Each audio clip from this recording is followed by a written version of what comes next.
City Commission meeting of the City of St. Pete Beach. Today is Tuesday, February 25th, 2025. It is 6 p.m. Let's stand for the Pledge of Allegiance, please. I pledge allegiance to the flag of the United States of America and to the republic for which it stands, one nation, under God, indivisible, with liberty and justice for all. City Clerk, if you'll please do a roll call. Vice Mayor Mulholland. Here. Commissioner Marriott. Here. Commissioner Robinson. Here. Commissioner Resnicki. Here. Mayor Petrilla. Here. We have a quorum. Thank you.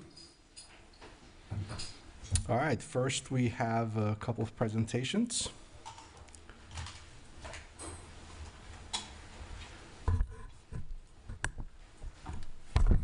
Thank you, Mayor. We're going to kick off this evening with a listening session from Calvin Giordano and Associates. We have them here to present the item, and they have a PowerPoint deck that they will help lead you through that discussion. Thank you.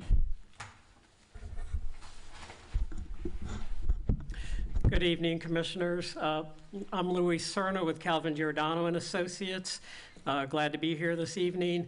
Also joining me is my colleague Zain Hussein of Calvin Giordano and Associates, and joining us remotely will be Erica Liff of Lambert Advisory. We're glad to be here. We've entitled this a listening session for the Commission. We are about to undertake a project that I know is of great importance to the city. We're excited to be a part of this project. There's going to be a lot of public engagement that you will be hearing about. Before we get too far down the road, we wanted to allow the Commission to weigh in on the project and have this listening session. So we're going to be doing more listening than presenting this evening. Just a reminder what our scope of work is. Phase one, we've entitled Public Input, Data Collection, and Analysis. That really will be a bulk of the work right there.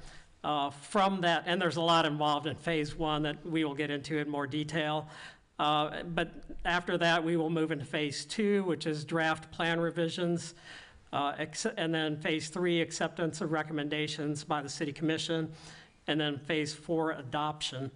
So, as I said, most of the work and most of the input will be received during phase one. Our understanding of this project, as it has been proposed by the city, is that you would like for us to assist the city in looking at the TC1 and TC2 land use categories and the large resort zoning districts, and look at the density intensity standards of those districts. And we're thinking not just density and intensity, but also visually. What will the future of these districts look like? What did the public want these areas to look like? What will be the impacts of developing these based on different development scenarios that we will present and go through? And we're not only talking about new development in the future, but we're also talking very importantly about preservation, what you have, your historic districts, and the aspects of the city that you would like to maintain.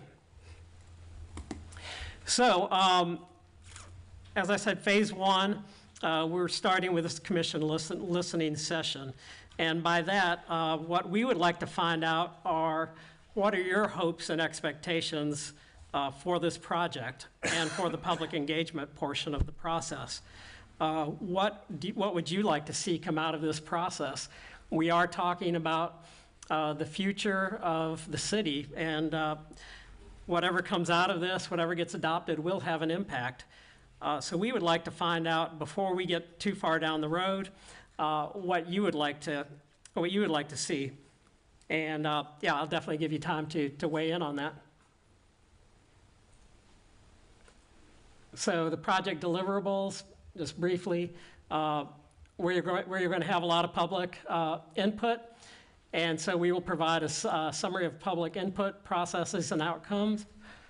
We are currently working on existing conditions and trends report, which Lambert Advisory is market and economic expert and housing expert that will be looking at that.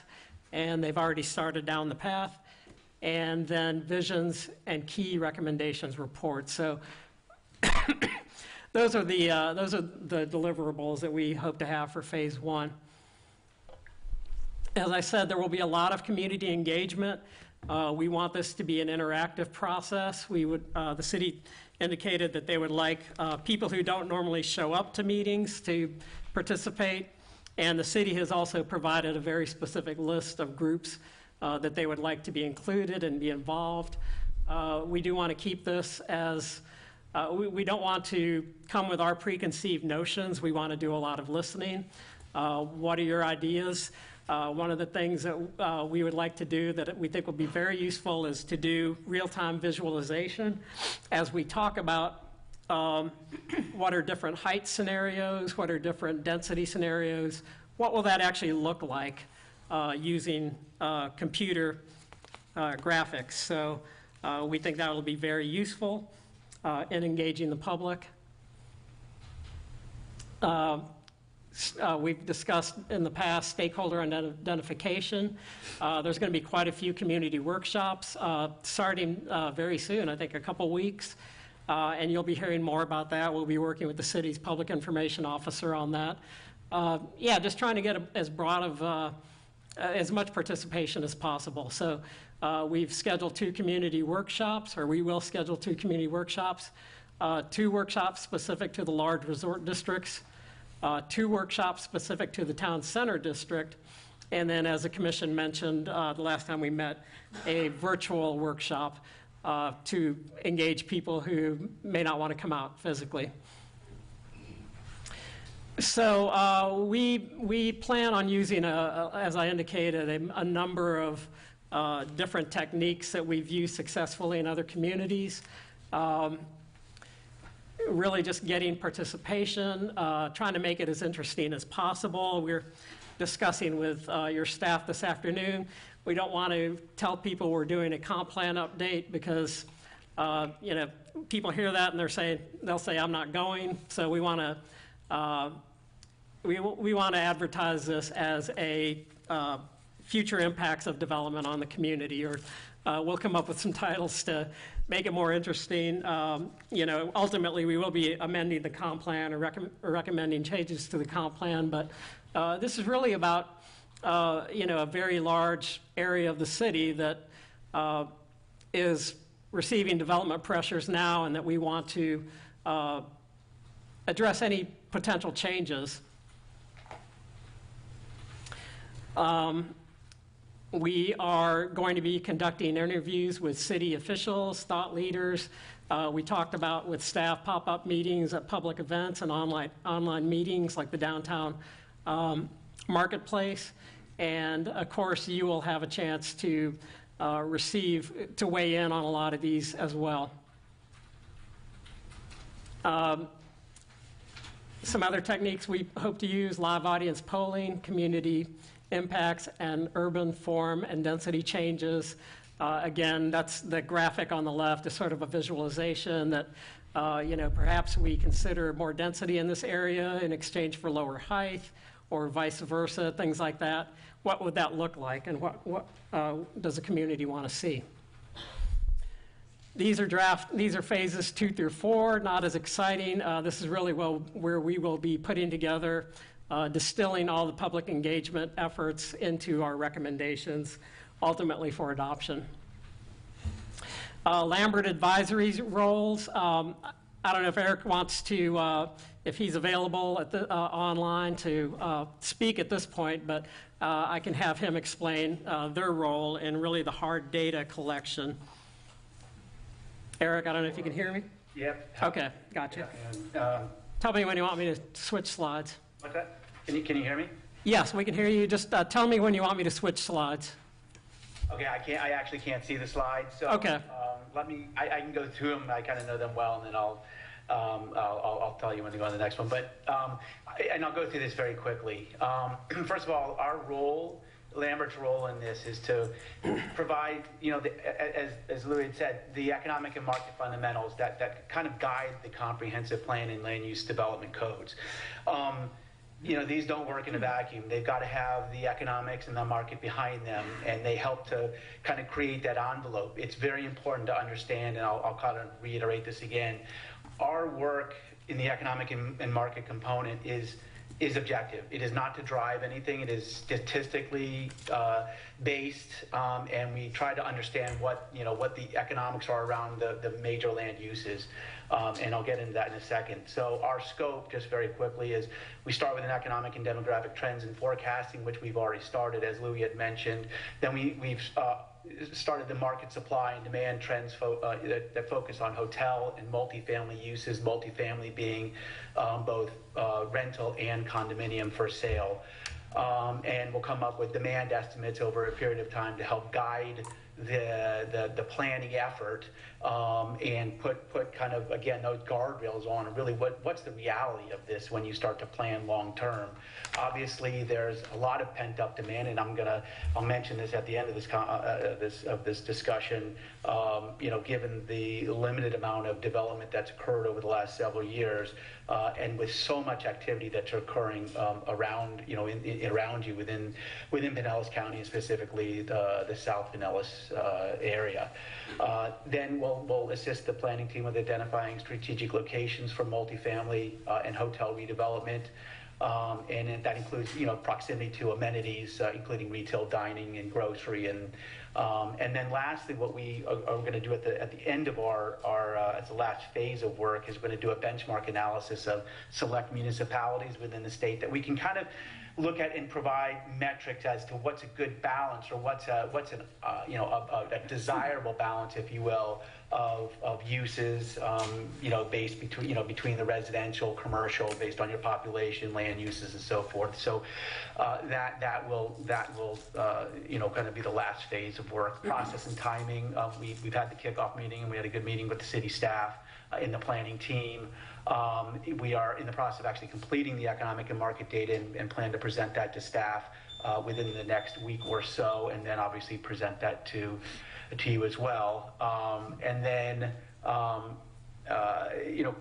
work with the city and team, the city and planning team to integrate the market findings and start moving forward with some conclusions and some planning efforts that are based in the economic and market characteristics. And then lastly, just in terms of comments and insights, we're well aware, obviously, of the history associated with future development, only challenged further by the effects of the storm and the storms. And again, like I mentioned, this is completely objective. We do not drive anything. This is statistically based. Obviously, forecasting we do on a sensitivity basis of variability, considering what a more conservative, moderate, and higher growth trend. So we kind of canvass the entire breadth of opportunity.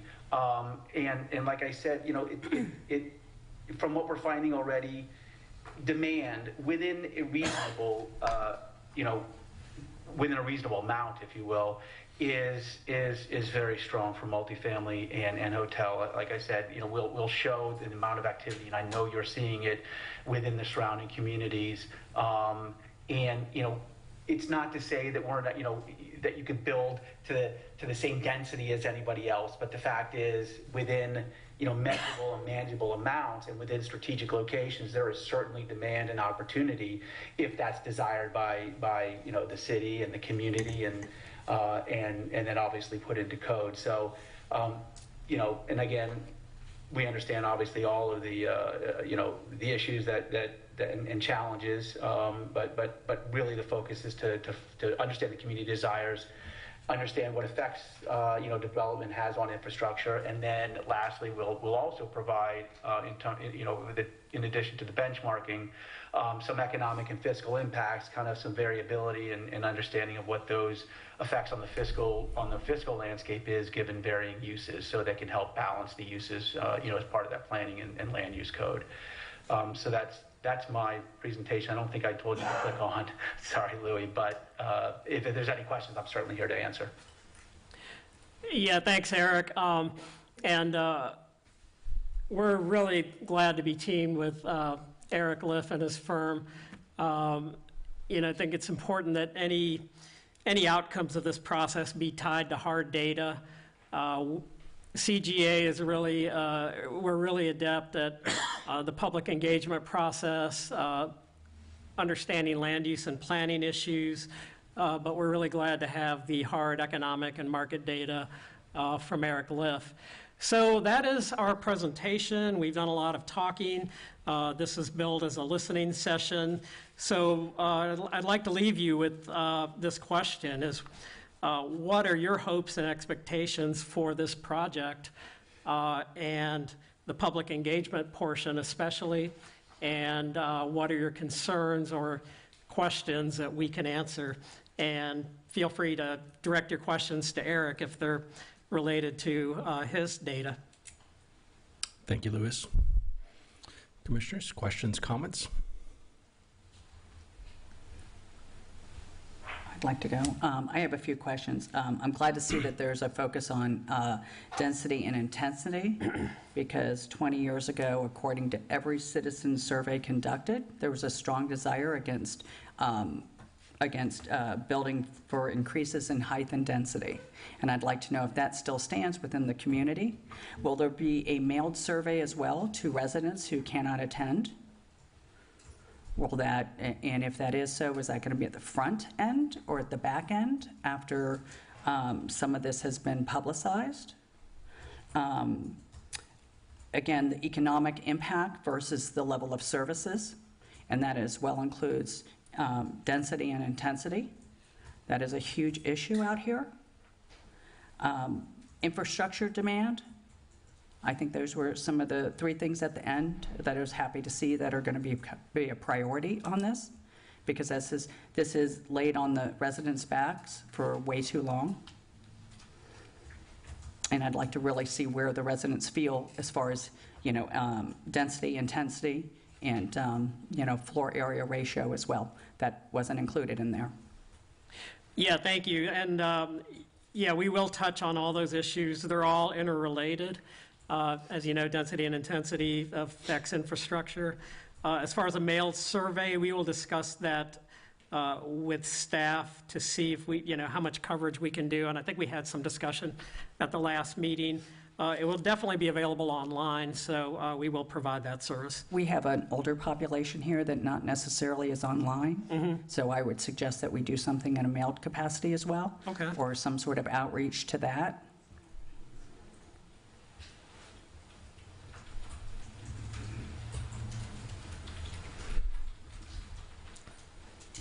Commissioner Woznicki? Thank you.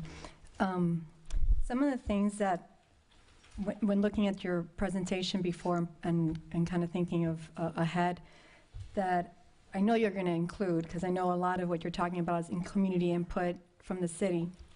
Some of the concerns I have is because of what has happened or transpired with 2 storms coming in, and the amount of residents who currently are not living in their homes. So how can we reach out to those who can't physically be here? And then with that, because of the storms, we talk about infrastructure planning, but we also have a lot of infrastructure repair. And how can we develop further when there's still a lot to repair or assess, per se? Because I know the city is doing an assessment currently on all infrastructure, and the commission hasn't been provided yet all the list of projects and costs. So that's one thing. And then with cost, in our comp plan, there's a mention of a redevelopment trust fund that has never been tapped into. And when I had read in the past about a redevelopment trust fund, that had a lot to do with Pinellas County because of our bed tax and how the money is collected, per se, but that's not impacting our city. So when we sit here on the commission and we're listening to development and we're trying to figure out how can we acquire impact fees for this development, it seems like we're very limited, especially that we can't even tap into that fund. So that's just something that would like to be addressed. Thank you. Yeah, thank you. So we actually brought those points up at the last time you were here about people not being here. And that's Yeah. why if you look in the presentation, there's actually a Zoom or some kind of virtual meeting that was put in there. So I appreciate you taking that comments and actually putting it into practice and applying it so that we can make sure that we have as broad a reach as possible. So not just to those who are, I mean, Commissioner Mayor, sorry, but just because I know that was in there, but how are they going to get that information? Like, we don't have their emails. Like, how are they going to know? Like, are we we do have going their to, emails. of we- all city Well, residents? not of all city residents, but we have. So at any given time, we have 9 different modes of reaching out to the community, right? We have YouTube, Nextdoor, Facebook, Instagram, They're on the it. city website, the city email list, the city text blasting list, and the city phone blasting list. On top of that, Commissioner Robinson also proposed a 10th method, which is to also do a mailer to the entire community. And if we were to use first class, then it would also get forwarded to anybody that's absent. It is important that we get as broad a reach as possible because, Louis, the one thing I don't think you're going to be surprised by, I know you mentioned people aren't going to want to show up for this, or maybe in your past experience. I can tell you that this will be well attended. This has been something that our city has been asking for years. They've been asking for a review of the comprehensive plan, specifically with an emphasis on review of density, height, especially in light of the 2 most recent storms. We have exposed some significant deficiencies in our infrastructure. And the question was, before the storms, could we handle it? And even more so now after the storms. So I think you're going to have very high engagement. And I'm also counting on my fellow commissioners to reach out to their constituents. So this is an 11th method now, for you to use your platform and for you to use your reach and to let your constituents know that these meetings are happening, whether they're in person, whether they're virtual, whether it's an online survey, whatever the capacity is. We want to hear from as many people as we can, right? I mean, our comprehensive plan, the last time we looked at it, it's been a very long time. And the last time it was revised without citizen input. And so it is high time that we actually get our community involved to make sure that the city looks like what our residents want it to look like 10, 20, 30 years from now. So, Thank you.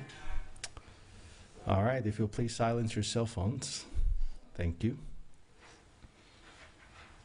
Any other comments, input for Louis, please? He's here now. And yeah, feel free to reach out to me through staff if you have any other comments at a later date. So we just wanted to give you this forum tonight, but we understand you may have questions going forward.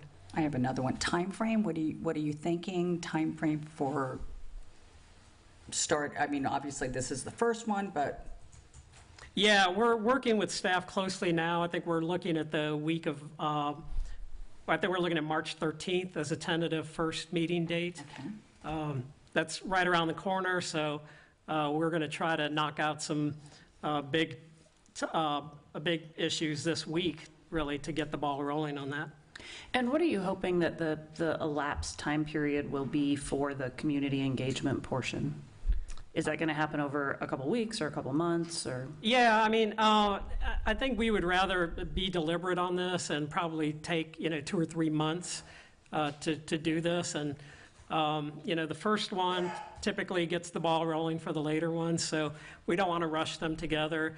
Plus, we also typically, after the first meeting, change our approach, depending on the participation that we get. All right, thank you, sir. All right, well, thank you. All right, do we have any amendments to the agenda as proposed? Mr. Mayor, I would ask that we move item F to action, please. Okay, item 5F will now be item 6D.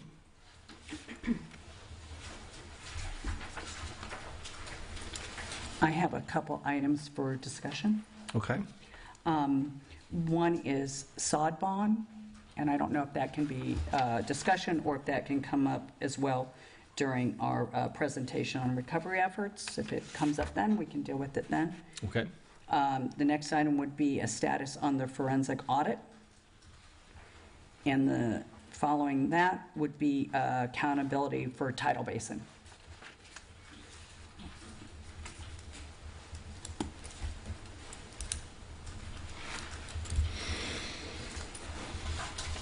Okay, any other amendments to the agenda? Is there a motion to approve the agenda as amended? I make a motion to approve the amended February 25th, 2025 City Commission meeting agenda. I second. City Clerk, if you'll please do a roll call. Commissioner Marriott, Yes. Commissioner Robinson, Yes. Commissioner Resnicki, Vice Mayor Maholland, Yes. Mayor Petrilla. Yes. Motion carries. Thank you. Next, we have a presentation on the recovery efforts. Thank you, Mayor, City Commission, and community. We are in transition right now, so I will actually be performing your update, but I did want to start it off with introducing our new Community Development Director, Laura Canary, if she would mind stepping up and just introducing, say hi, and maybe give a little background. Today is her second day, so I thought I'd spare her from trying to get up to speed on recovery efforts in 48 hours.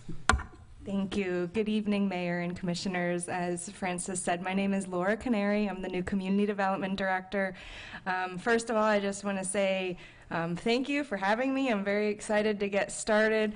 I am born and raised in Pinellas County. I have to applaud you all for just the recovery efforts thus far, being in a neighboring community. And I've directed people actually to St. Pete Beach's website over the last few months just because of all of the good information and outreach that's been put out there already. And so I commend you all on your efforts so far, and I look forward to helping contribute to that further in the future.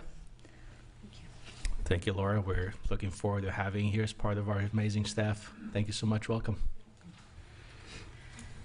Thank you. So IT, if I could have the slide deck and if you could advance for me. Next slide.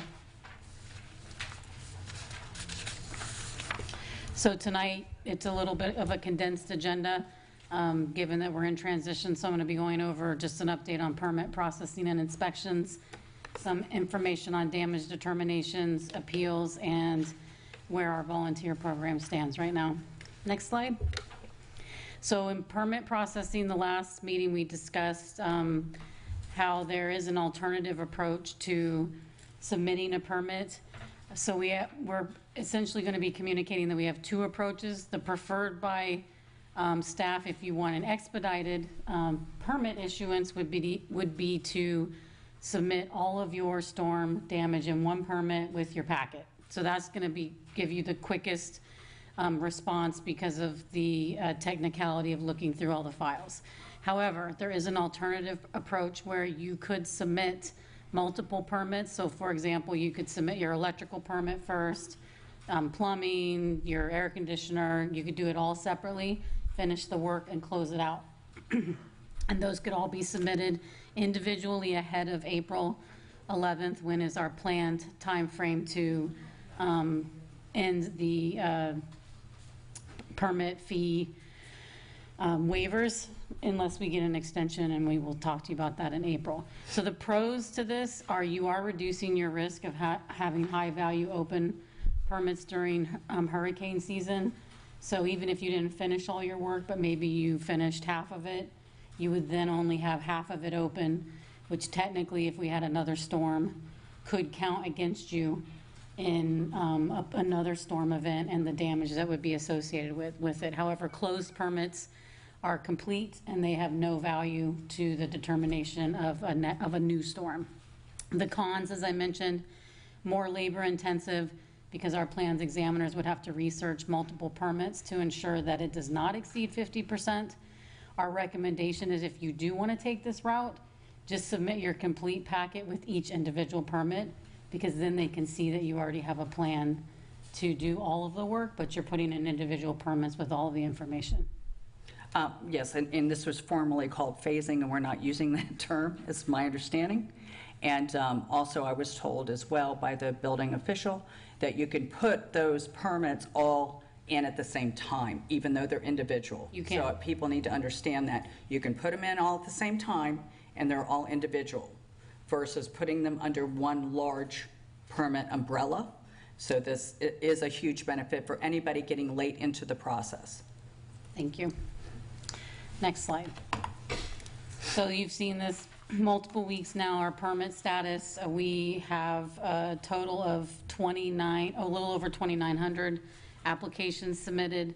We're running still about 22 issuances a day, which is not quite to our goal, but we do keep that. We've kept it high to try to aspire to reach it. We are averaging about 75 inspections a day. Just want to remind everyone that you can get the next day inspection if you call before 2:30, the day before City Hall is open. So please be mindful of holidays and weekends don't count on that 2:30 day before call.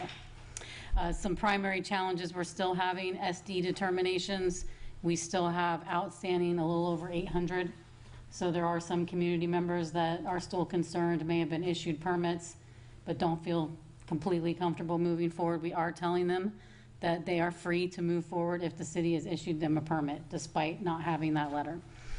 And then the other challenge has been owner-builder applications. I think Denise had mentioned at the last meeting that about 90% of our applications have been owner-builder managed. So not being a general contractor that does this every day, it takes a little bit more assistance with our staff and our community.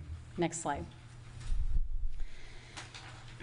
Here is the most recent, I'm sorry, they gave me a new update. So we've had 2,277 determinations, so we have 606 we're waiting on. You can see here that we have a little under 1,500 non-substantially damaged and 812 currently still substantially damaged. We expect this number to continue to go down as we have become very familiar with the damage type that we're dealing with in the community and the trends that we've seen. So you can expect that to continue to go down as we work through the appeals. Next slide. And here you're seeing we've had 515 appeals submitted, 423 have been approved. We have 92 in progress. And if you are submitting an appeal, just to move it quicker, we're recommending photos if you need a private market appraisal, and also any detailed costs of repairs to justify the damage being under the 50%. You can see thus far we've had 0 denied. So again, another trend we're seeing in the community, that we have a really good grasp of the kind of damage we've received from the hurricanes. Commissioner Robinson? I have and again, we are offering on-site inspections, correct?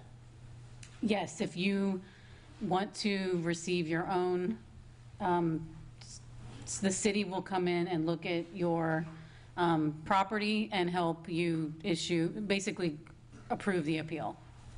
Thank you. You're welcome. Next slide. Just another reminder, Elevate Florida has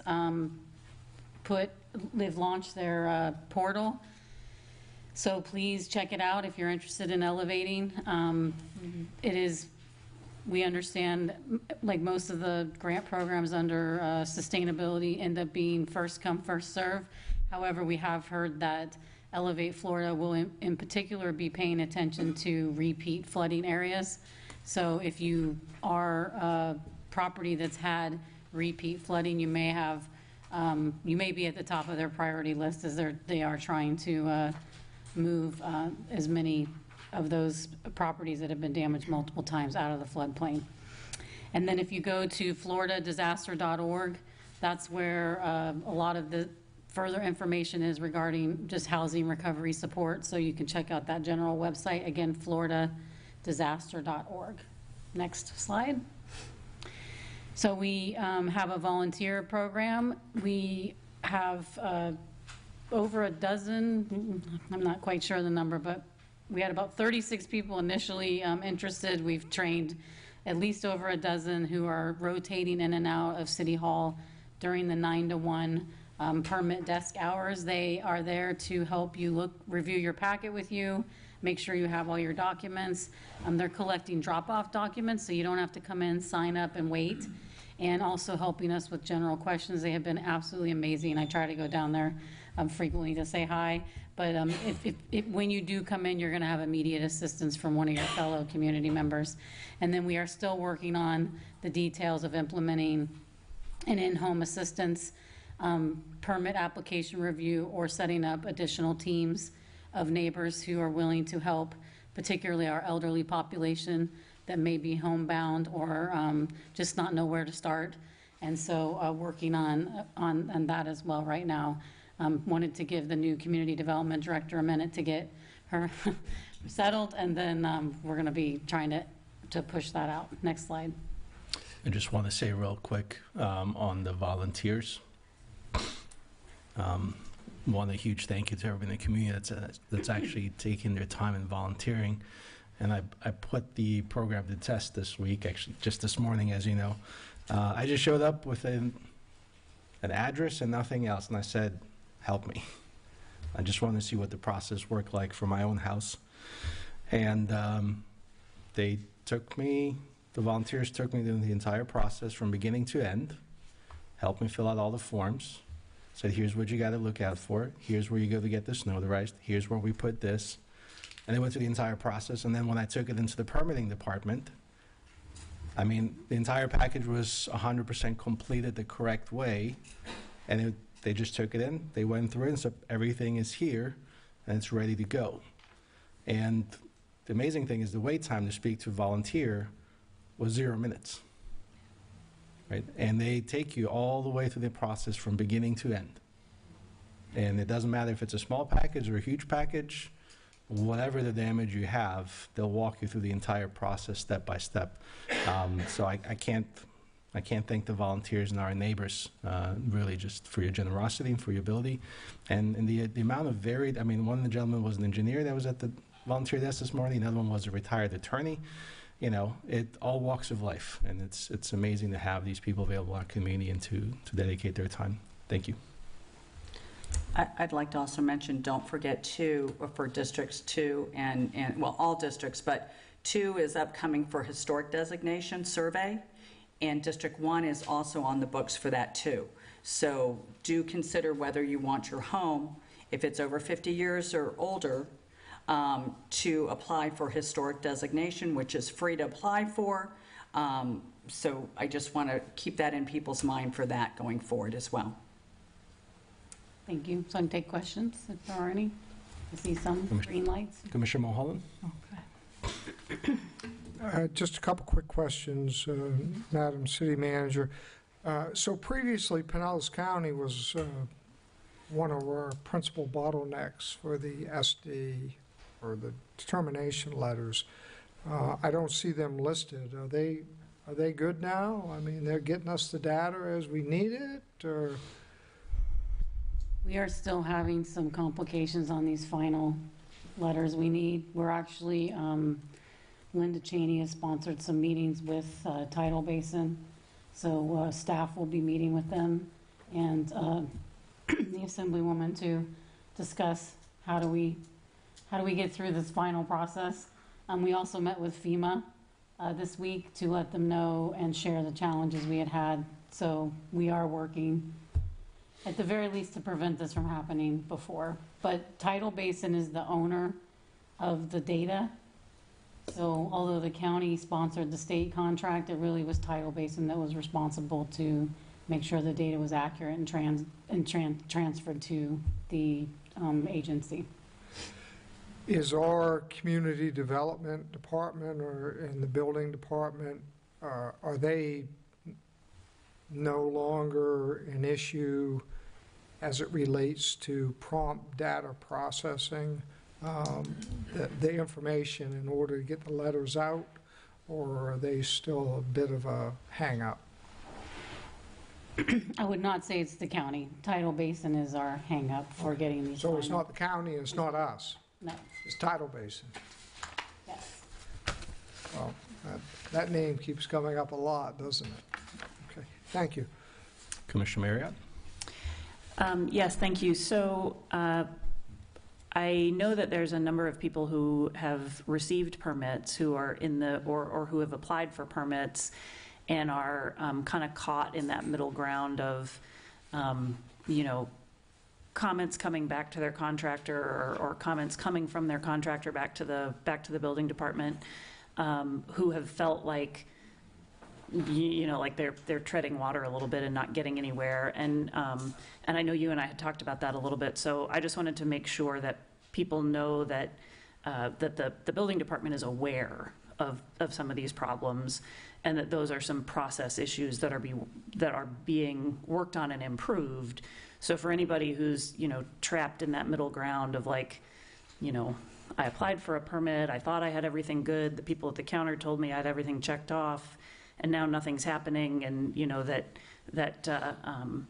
there are improvements being made to the process, and most importantly, to make sure you manage your own contractor a bit, so that you know what's happening, and remind me the information is now going both to homeowners and contractors, correct, when updates or comments are made on permit applications? Yeah, so one of the process changes, and if this hasn't been your experience, please call in and make sure that our system has your information, but we're not only asking for the contractor's email, but the owner's email. And so when we distribute updates, they go to both. Perfect, thank you. Commissioner Woznicki? Just something further on the letters of determination, because I would like the city to be looking for the future and process, because we know the letter itself is an issue, or the data attached to this letter is an issue, and quite frankly, I don't know why we need to use the letter at all, and whether in the future or in the evaluation of post-storm that when we're looking at FDEM's guidebook, right, and seeing that a city can determine or have the process in place, right, that we can create the process in place of determining substantial damage or not, right? Because we know many people who are having to go through this process of appealing their letters, which I find ridiculous, including myself. And then how long does that sit in the House? Because come another storm, come another inspection or another appraisal, all those numbers change.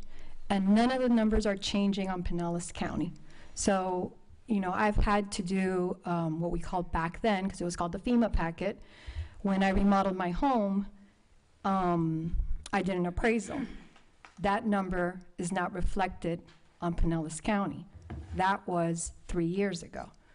Now, I got my letter of determination that's based off of what's on Pinellas County's number versus my already paid for appraisal 3 years ago, but because it was 3 years ago, I would have to do another appraisal because it has to be within 1 year.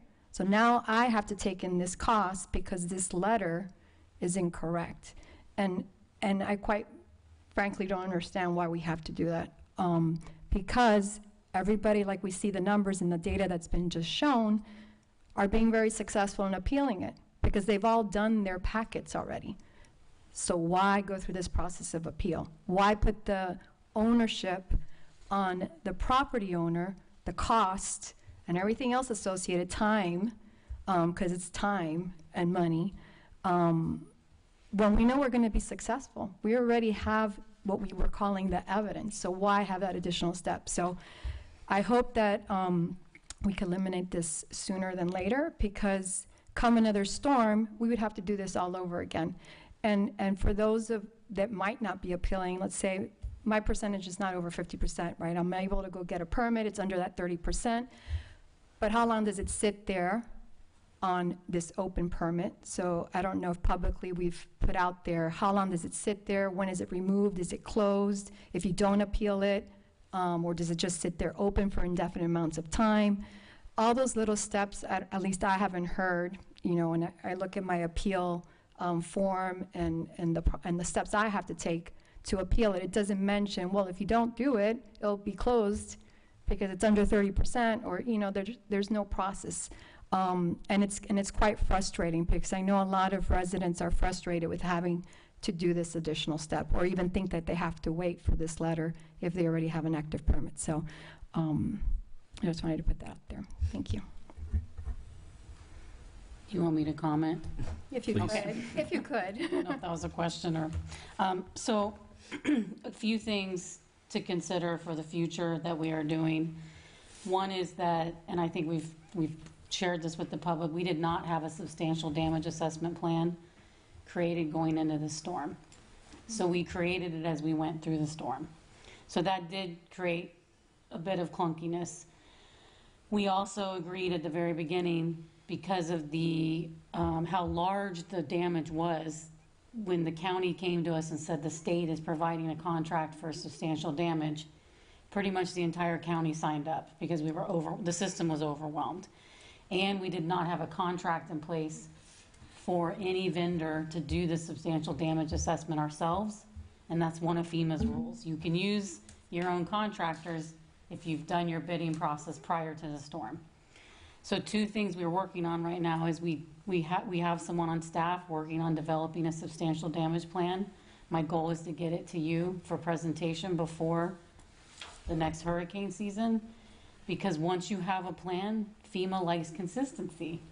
And so that plan, if we have it, we're going to have to use it in the next storm. We won't be able to be on the fly like we were this last time without a plan.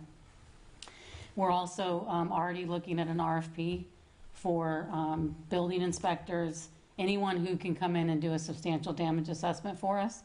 So as soon as the next storm hits, just like we had our debris, which was, we did relatively much better than most people because we already had our contract in place and they didn't cancel on us.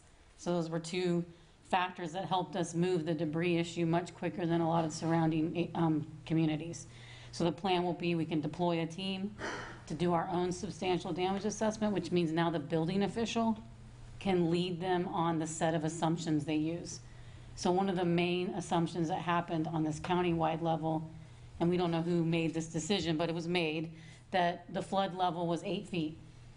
Well, the building official, after our heads got a little above water, he was able to go look at what we had collected during that initial damage assessment, and we know now it's between 7.02 and 7.12. So then we could start sending these letters to say, we know you didn't flood, so ignore any damage letter you received. So those are two things we're working on right now. As far as the Pinellas County, so the 1 year expiration of a private property appraisal is a FEMA rule. So unless we lobby, which we can, to try to change that, because we could try to change that in the law, in the regulations, you'll still have that area of data that even when we do our own damage assessments, we'll be initially pulling from the county, and then we'll be checking our own database to see, do we have one that's less than a year? The likelihood of that is going to be slim from from one damaging hurricane to the next. So that's a hiccup in the system that we can't fix right now because it's a federal regulation.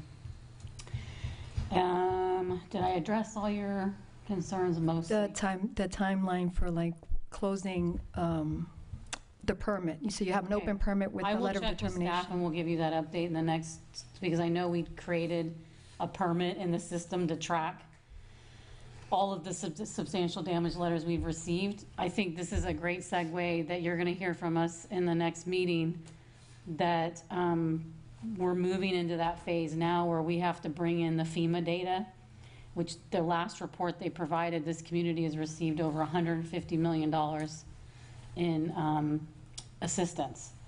And so now their expectation of us is to audit that. So let's say you got $50,000 on your property for damage. We go look up your address. You don't have a permit. Pretty soon you're going to be getting a letter from us to say you don't have a permit. We're going to try to front load some of the pre-messaging before the free permit waivers expire. But that's the next phase, is we have to show FEMA we connected the any money people received with, did they actually do permitted work. So, but I will check on how they're going to close out those letters, because as long as you finish the work and you close it before the next hurricane or damaging event, you start over. Right. I have a request, because I brought this up about, I don't know, it's about 6 weeks ago, maybe 8, in regards to the data that Tidal Basin had brought to the table on everybody's property, because I did request to get my assessment backup data from the substantial damage estimator. And if anybody else had done that, you would see basically two rows of about 148 columns, and only about 40 of them are populated with information. There's 14 categories, being anywhere from your superstructure, your foundation, your HVAC, your plumbing, etc. And those were all what was determined to be looked at or walked by and guesstimated as to a percentage of damage. On the far, far, far right corner, there was another thing called the ACV. So Tidal Basin actually does do a ACV, an actual cash value determination, which if anybody else out here did like me, you went and paid $500, $600, $650 to get an independent appraisal to do an ACV value, which ironically they themselves populate. So I had concerns with that. I had a lot of questions with that. I had a lot of questions with who are these people that they got on short notice? How long were they trained for? What was their training? They get accredited, which is just badging. Who are these people? That question never got answered, but I did get the answer on this ACV and why it wasn't used as a metric. And I was told, and this went all the way up to the Florida Department of Emergency Management, that Tidal Basin had said that that was not used because they defaulted to a condition of your home being average. Well, I personally think fair is, average is a fair determination, somewhat fair, at least to be able to use as a metric, and looking at what you have as your FEMA number, which is quite low, versus this ACV, which is substantially higher than the FEMA number. Ultimately came back from FDEM that we could use that number. So I would like to, future going forward, look at that as why that can't be used as a metric in the determination, because there would have been many homes that would have never have gotten that letter had that not been part of the process and used as a metric. So I would request that we find out information on that. Also, considering that we're short on our goals, is there any way to get more personnel in permitting from the state or county or whomever? Because right now we're getting refunded FEMA-wise, or potentially getting money back from those personnel. Do we need more to speed up any processes? Because eventually it's going to snowball. It's going to snowball for the fact that everybody's got permits in, and then it's going to get clogged at inspections. I mean, it's going to be a snowball effect down the road. So I'm just saying, is while it's still being covered, should we be looking at beefing some areas up or getting more help? Because Lord knows it took us, 15 weeks to get help? Right, so. And is it going to take us another 15 weeks to get more help? Yeah, so I had this very discussion with staff, and we right now have hit the sweet spot of a trained team that knows the city well enough to move things. We are going to expire on the FEMA state contract on April 11th. Right. We are working with our state lobbyists to see if the state would consider extending the funding. We've asked for 90 days. I'm also looking at I'm going to call it kind of a limited duration staffing model to bring forward to the commission. Regardless of whether we get the extension, we finally have a team that we've trained. I've told staff to not release any of the people on site or contracted right now.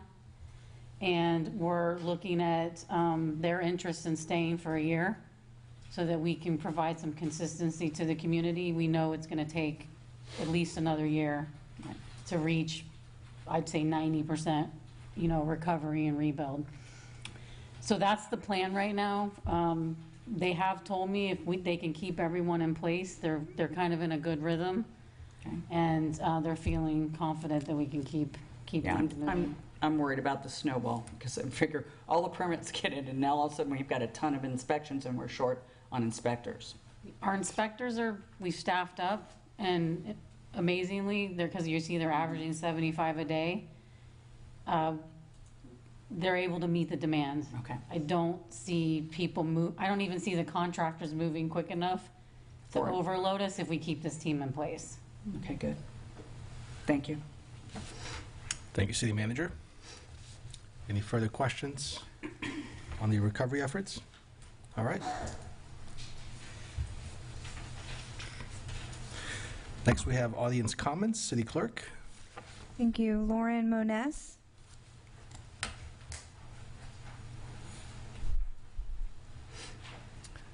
Good evening and welcome.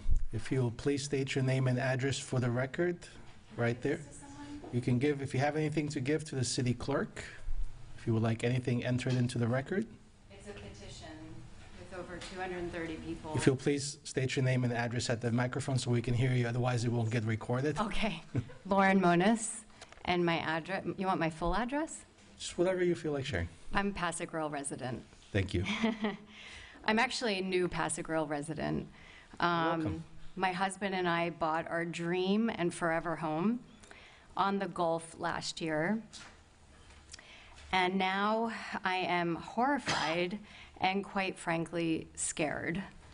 I'm scared because I know what it's like to lose my health. I don't know if any of you know what it's like to lose your health, but I moved to Paso Grill to optimize my health. I love the beach. Beach is the healthiest place. Paso Grill is one of the last somewhat uncommercialized area in probably Florida, maybe even the States. 10 years ago, I almost died of Crohn's disease. I was the sickest I've ever been in my life, and I healed myself naturally. When I saw that 5G tower go up at Hurley Park, I cried. I was so sad and angry that I moved to an area that would do this and not even ask the residents or consent with us. I have a choice in how I use my phone. When I use my phone, I can turn my phone off at night so I don't get the radiation. I have a choice on what food to eat. I have a choice on what vaccinations to get. I have a choice on what medications to use. The point is, I have a choice on what goes into my health. But when there's a 5G tower 3 blocks from my house that's radiating radio frequency waves 24/7, I don't have a choice. And that eliminates my choice and is an invasion and disruption of my life, liberty, pursuit of health, and happiness. We humans are electrical beings down to every cell. Every one of our cells has an electrical magnetic field. Non-native EMF radio frequencies from 5G towers have a direct negative impact on our health. Denying this contradicts basic human anatomy and science. In 2011, 30 countries gathered and determined that radio frequency is dangerous and needs more regulation. The World Health Organization rates it as a carcinogen. The FCC has not updated its regulations since 1996. So everything that's on the application that you guys approved to get these towers up is false, and it's fraudulent. And that's been proven. 95% of the information on those applications from these telecom companies is false and fraudulent. These telecom companies are immune from responsibility. If someone gets injured, they are immune from it, Thank you. just like the vaccine companies. So what this sounds like this is a really important issue to you. it is. Yeah. Can I just finish for 30 seconds? A one-time 30 seconds. If you'll please wrap it up. Okay. Why weren't we informed of this? Why weren't we consented? I want to know why we just got over a 100-year flood. People are struggling to even get into their home, and you guys snuck in a 5G tower, and you have plans for 3 or 4 more going up? Why? What is the point? Because there's no lack of cellular service in Paso Grill. Okay, so I want to know, because we deserve to know the Freedom of Information Act. I want a trace of everything. We want a trace of everything. The 250 people that I have on my petition want a trace of everything. Where's the money going? Because there is no lack of cellular service. Right. So I it's think got to if be you'll give us an opportunity, money-oriented. we can get you those answers right now. What's that? I said, if you want to give us an opportunity, we can get you those answers right now, because I'm not sure if it was your email or somebody else's, but we did receive quite a few emails about this. Mhm. And that's why, I brought it up, at least in my discussions with the city attorney and with the city manager, so that we can give you some direct answers that I believe you do deserve them. I mean, they didn't come to the commission for approval and said, can we put these towers in?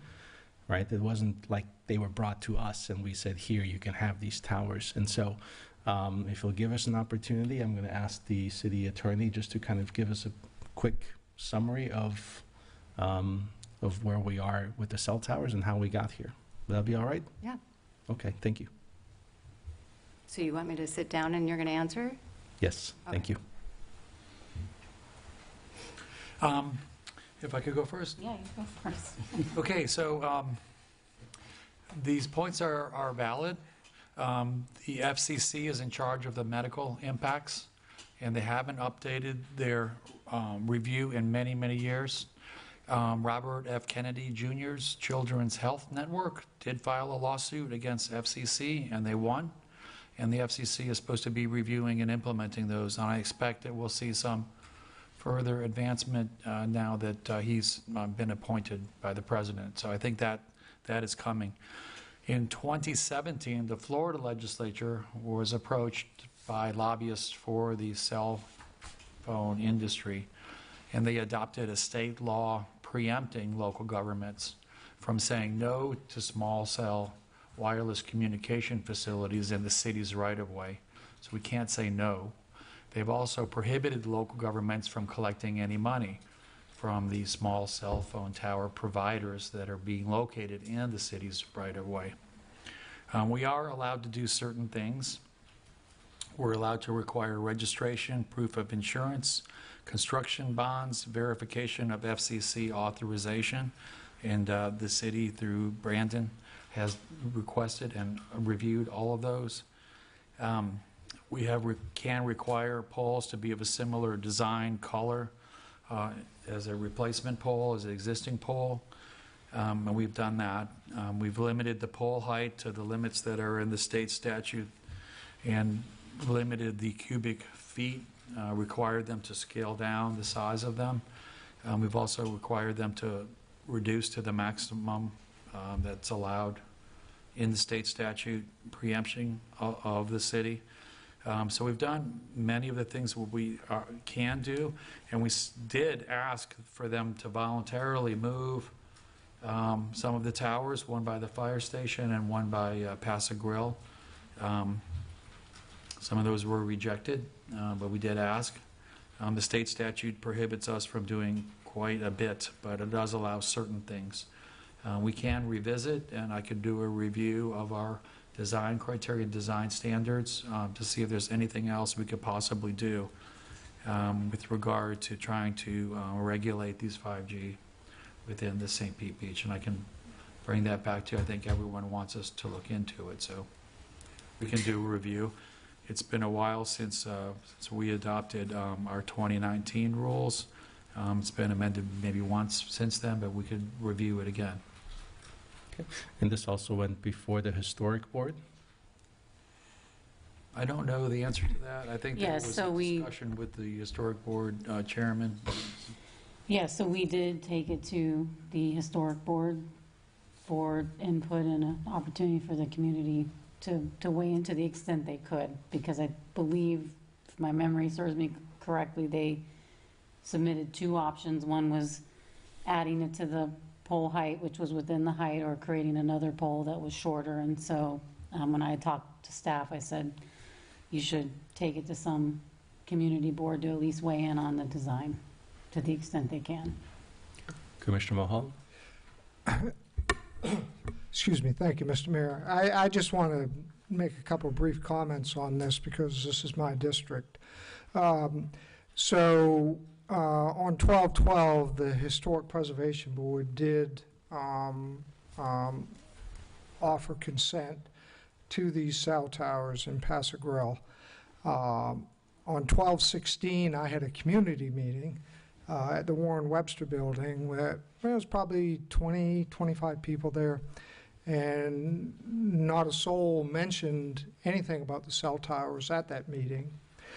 I had a special meeting on 12/26 at the Warren Webster Building that was standing room only, and it was a meeting that was specifically organized for one particular matter, but it ended up being a meeting that anybody that had anything to complain about was complaining about, and nobody mentioned anything about the cell towers in that meeting as well. So I guess I don't want to lecture anybody.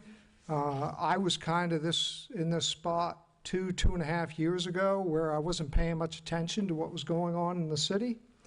And I got blindsided with a bunch of things. And once that happened, I made the decision that I was going to start paying attention to what happened in the city. And I attended nearly every commission meeting and many of the other meetings, so I wouldn't be blindsided again. And then when I got tired of people not listening to me, I decided to run for commission. So I understand everybody's frustration about this, and like I say, I don't want to lecture anybody, but some of these things, there's a lot of state statutes that force some of this stuff on us, but so far as the information goes, I would just encourage people to attend these meetings, watch them after the fact. I think, Mr. Mayor, you're currently doing Facebook things that are time-stamped for different subjects, but you know, pay attention to what's going on in the city, so you don't get blindsided with things like this, because you know, it was put out there. There was an opportunity to address it with me had somebody had concerns about it, had they known what had gone on with the Historic Preservation Board. So I just wanted to add those comments, Mr. Mayor. Thank you. Sure, Commissioner Robinson. It appears it's more of a state thing. Ours is minimal, but do we have any regulation on height and distance? Because what I read about was a recommended distance of 1,320 feet. A distance from where to where? From population, from the tower itself. Now, I don't believe everything I read on the internet, but I'm just saying that was somewhat of a consensus on that. And so my question is, do we have any regulation for that we can regulate height or distance of the towers? I mean, I understand that, you know, we're kind of subject to the state saying that you know, we can't say it can't be here, but what other than the color of the pole, you know, can we say height or distance? I can put together a PowerPoint or a memo and distribute that so you can see all the different things that we can do and what we can't do. And one of the things we can't do, unfortunately, is have public hearings on the 5G applications. They have to be done administratively, and there's shot clocks that are in there. So it's a very onerous state preemption. You know, We can't have public meetings on it.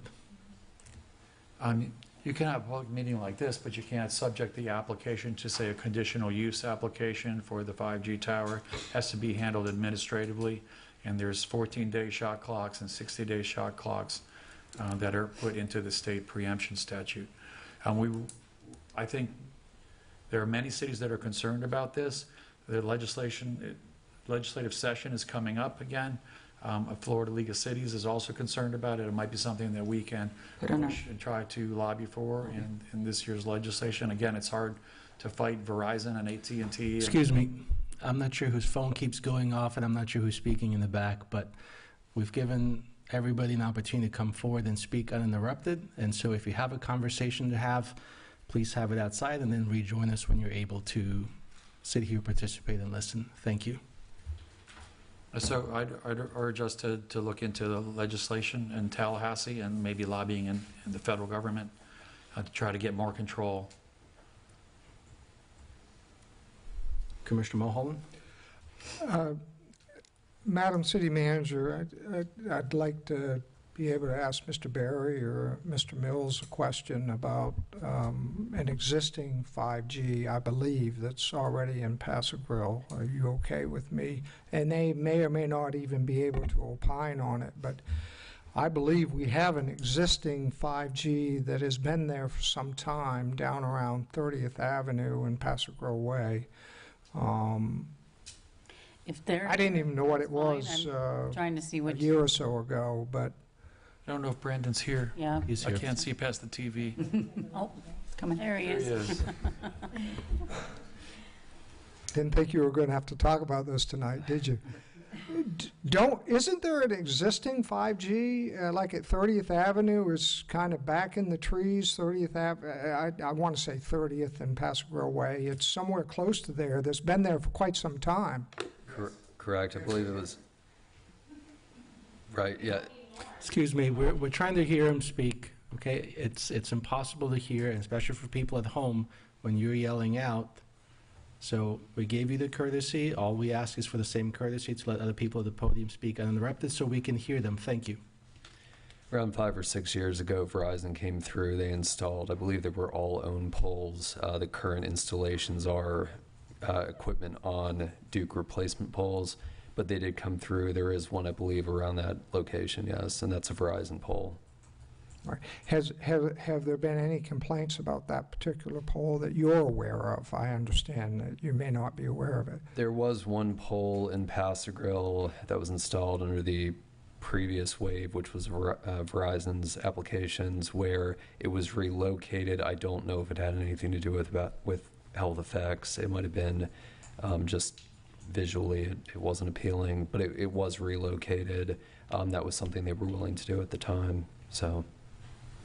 Do you happen to recall for the Historic Preservation Board consent of the new poles? I call them poles. I'm, as most of you know, I'm not really a technocrat. They look more like poles than towers to me, but was there any sense of what the consensus was? Was it a 5-0 consensus, a 3-2 consensus, or? I think generally we didn't take a vote, but the board, preferred that they be as short as possible. I think there were a few options that were presented, and I think there might be some additional restrictions we can look into compared with the state statute limitations relative to our ordinance. We have certain restrictions on new poles, so newly placed poles that don't extend to replacement poles. We may be able to explore if we can extend the new pole restrictions to the replacement poles. We are fairly limited on the replacement poles that are currently under review. Other than design, as was mentioned before, we can't do a whole lot. They meet the 50-foot height standard that we currently have in our code. So. Thank you, I appreciate it. I know you weren't prepared to come up here and speak about this, so I thank you for coming up. How many do we have across the city, if you were to guess? Not counting on top of the buildings. Right. Because I know that, I think CMARC has some and a few other buildings have. So, and it can't just be limited to Verizon, correct? Correct. As far as I'm aware, it's only been Verizon and AT&T that have made applications so far. I would say with the current wave, we probably have around 25. I believe I reviewed 12 or so that went on local streets. I know that FDOT has approved several along Blind Pass Road and Gulf Boulevard, and then we have 6 under the current scope. So. And these 3 that we're talking about specifically on Paso Grill, these are additional new ones, or these replacements? These are replacement of Duke poles, but they are new equipment on those poles. The new equipment that wasn't there before, correct. Brand new, okay. Yes. So again, equipment, okay. Well, that's kind of disturbing with 25 across the city, that instead of just the 3 in Paso Grill, we got 25 across the city. I would say it needs to be looked at. Thank you, Brandon. Thank you. Okay. Ronald Venio.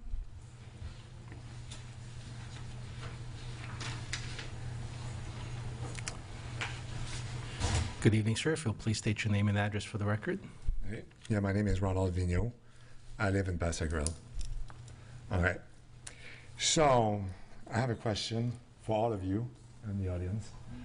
I'd like to know who would like to have a 5G tower in front of their house? Who would like? Yeah, they don't seem to be very popular. Yeah, they're not because they're very, very deadly. They're cancer machine. So I know you guys are not trying to kill us, but this is killing us. And if you don't protect us, which is what your job is, because I pay very, very high tax, I'm going to die from it because of negligence. You know, so I want to debunk one your statement, Ralph. So you're the attorney, and you can look this up. You can defend yourself against this company. It's absolutely all over the net. Okay, you just have to look it up. They will provide you a lawyer to defend yourself, paid by them, because it's a law. And you will win them, because what they write in the application is all lies. It's not accurate, and you can debunk that right away. So I say this is pure negligence, that this is happening to us, because it has no purpose. My 5G tower, my phone works just fine without them right now. So why are we doing this? There's no purpose. My phone is not going to work better because of it. It already works just fine. It's a small, tiny island, Paso Grill, and that's why we bought our house there, our dream home, to retire. And we spent like nearly $4 million on this. This is our whole life saving. And now we're going to have to cook under this tower. You know, it's atrocious. So basically, I have to accept to take a loss of $1 million. Do you know anyone that wants to lose $1 million? This is what my property value is going to go down, 20%. And you can look it up. Adrian, you're in the business. You know, nobody wants to buy a house near a 5G tower. And it's going to get even worse because RFK is just about to expose those companies full blown. It's going to happen. It's just a matter of time. And when it gets exposed, nobody's going to want a house near a 5G tower. They are the killing machine. Cell phone kills people, you know, but these are master machine of killing. It's murders. And if you don't work with me to fight this, well, what am I going to do? You know, you guys are there to protect me, and that's why you guys are elected to protect the citizen. So we are the citizen, and we need your protection, and we know how to fight this. We can help you. We'll all work together. So, and Mr. Brooks, you know, we can provide you a full information about how to fight this company. You can forward that information to Mr. Brooks. We'd certainly appreciate it. Okay, thank you. Thank you for listening. Thank you. I'm sorry, but whoever's cell phones and... Me, Mayor, sorry. All right. Trying to turn it off. It just makes it really difficult to hear. I know. City Clerk? Reza Razavi. Reza Razavi. Good evening and welcome. If you'll please state your name and address for the record. Dr. Razavi, 1105 Gulf Way, 2500 Paso Grill. I own several buildings, 7224 Coquina Way. Well, it's good to see some fresh blood. I'm glad to see 4 new commissioners. That's wonderful, and glad to hear some of your comments and hear that you're advocating for us. Congratulations to the city manager. By the way, I haven't had the pleasure of meeting you. Congrats. I want to start off actually by saying thank you to our pretty much everybody that has helped during this colossus of flood.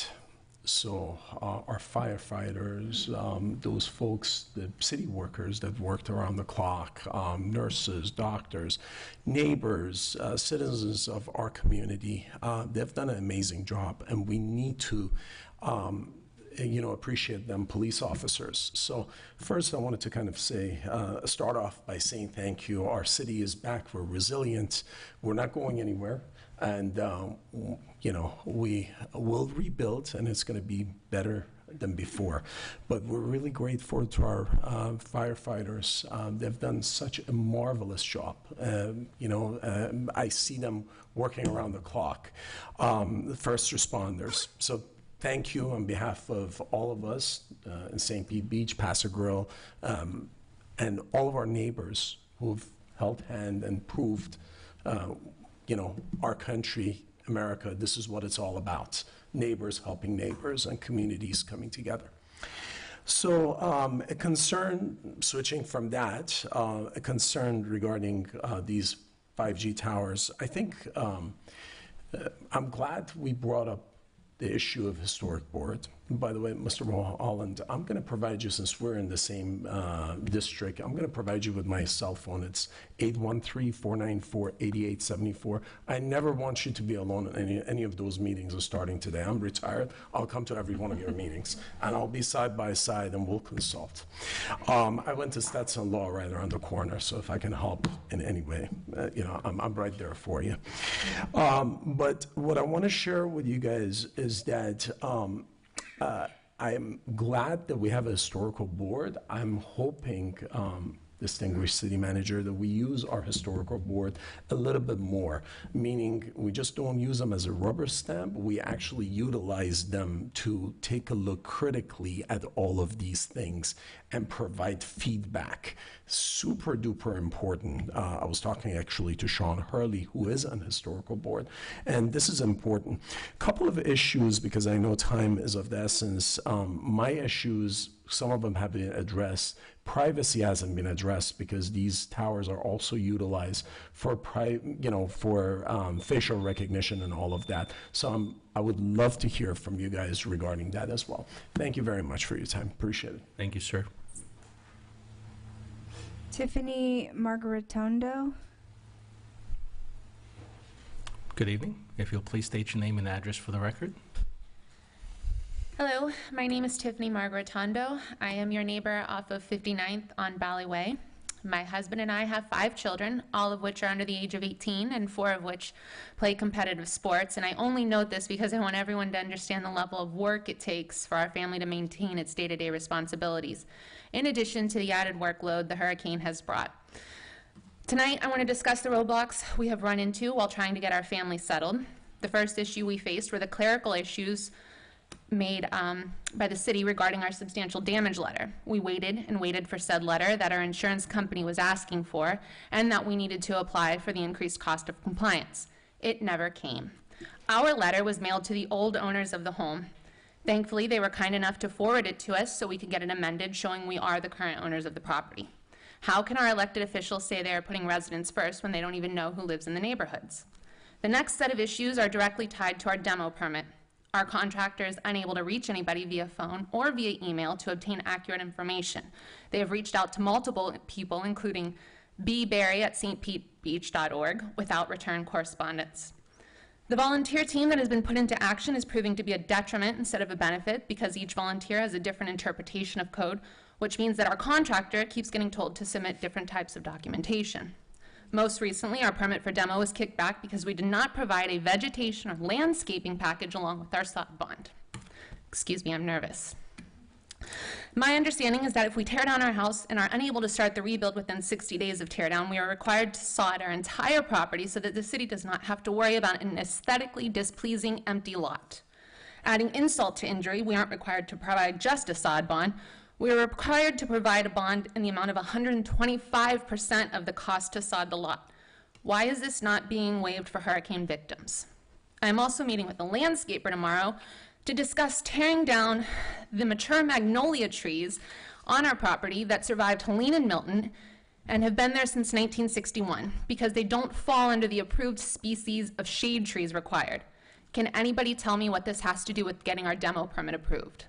Meanwhile, my husband continues to work exuberant amounts of overtime to float the cost of maintaining 2 homes, one of which is uninhabitable, and the other is an Airbnb that totals 900 square feet for 5 kids, 2 adults, and a dog. Perhaps I'm too stupid to understand the intricacies of code or why a magnolia tree versus a specific type of tababuya tree could possibly hold up our family from going home. But I wonder why we have elected officials who claim to be in the thick of it with us, but are unavailable or unable to guide us through this process. That being said, I would like to thank Grant Izzy. If you're here, I'm not sure you are, but I've never met you. No. Thank you for taking the time to explain how to navigate tonight's meeting and for taking the time to care about the family down the street. And to Lisa Robinson, I'm the gal you messaged on Facebook, and I'm still waiting for your call. Thank you. You asked me to call you this week. It's Tuesday. I didn't ask you at all to call me. You reached out to me, and you offered to call, and I would have been prepared with a call if I were you, because tonight was an important meeting, so rather than get blasted in front of your constituents and fellow coworkers, I would have made that call. Thank you. Thank you for your comments. City Clerk. Nancy Lurker.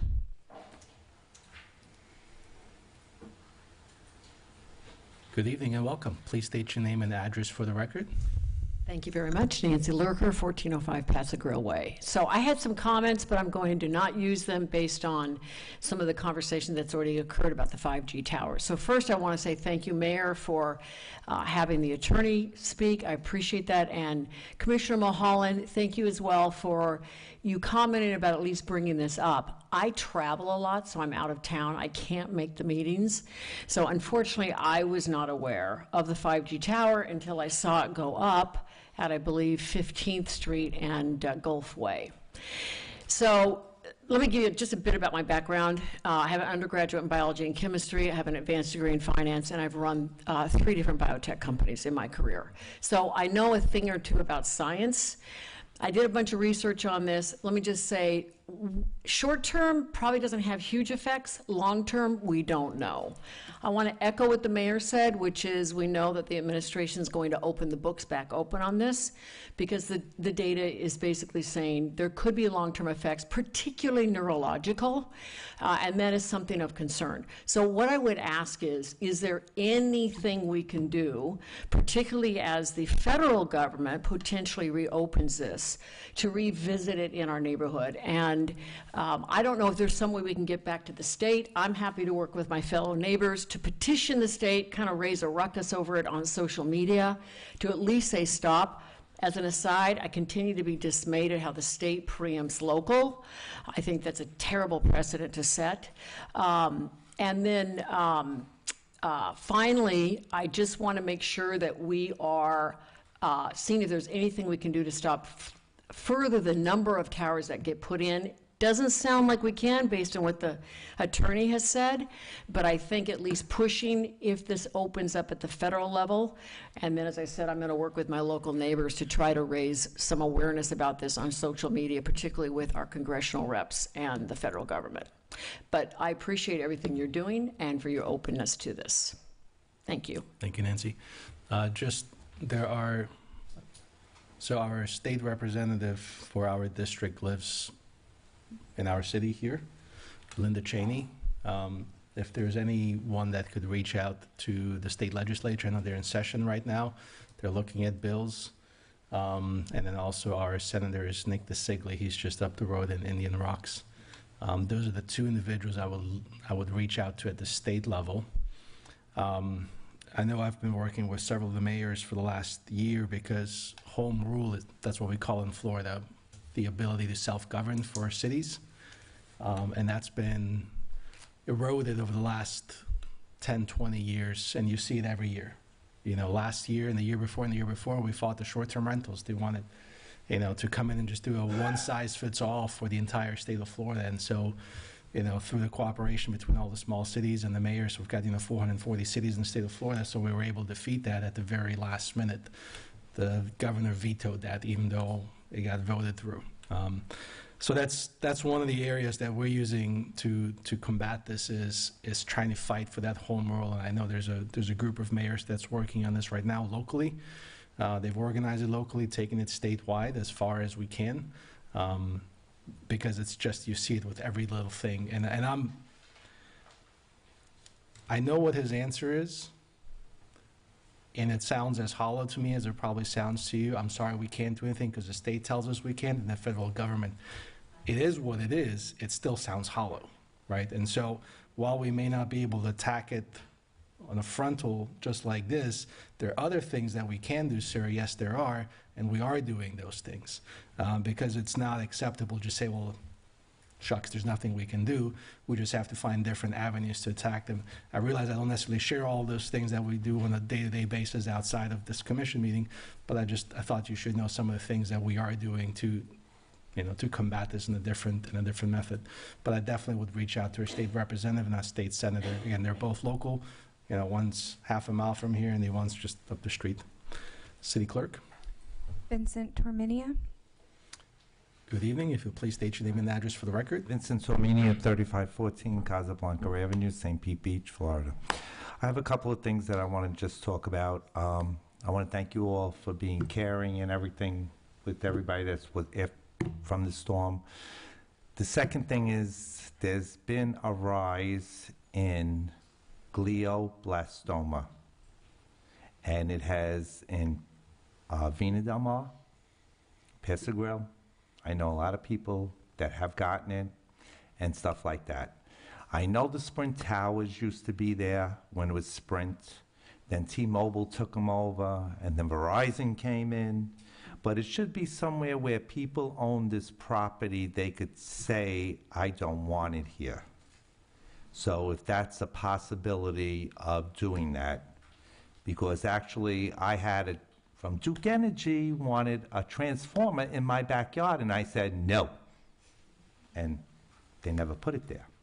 And they won't put it there, because I'll take the pole down. But that's besides the point.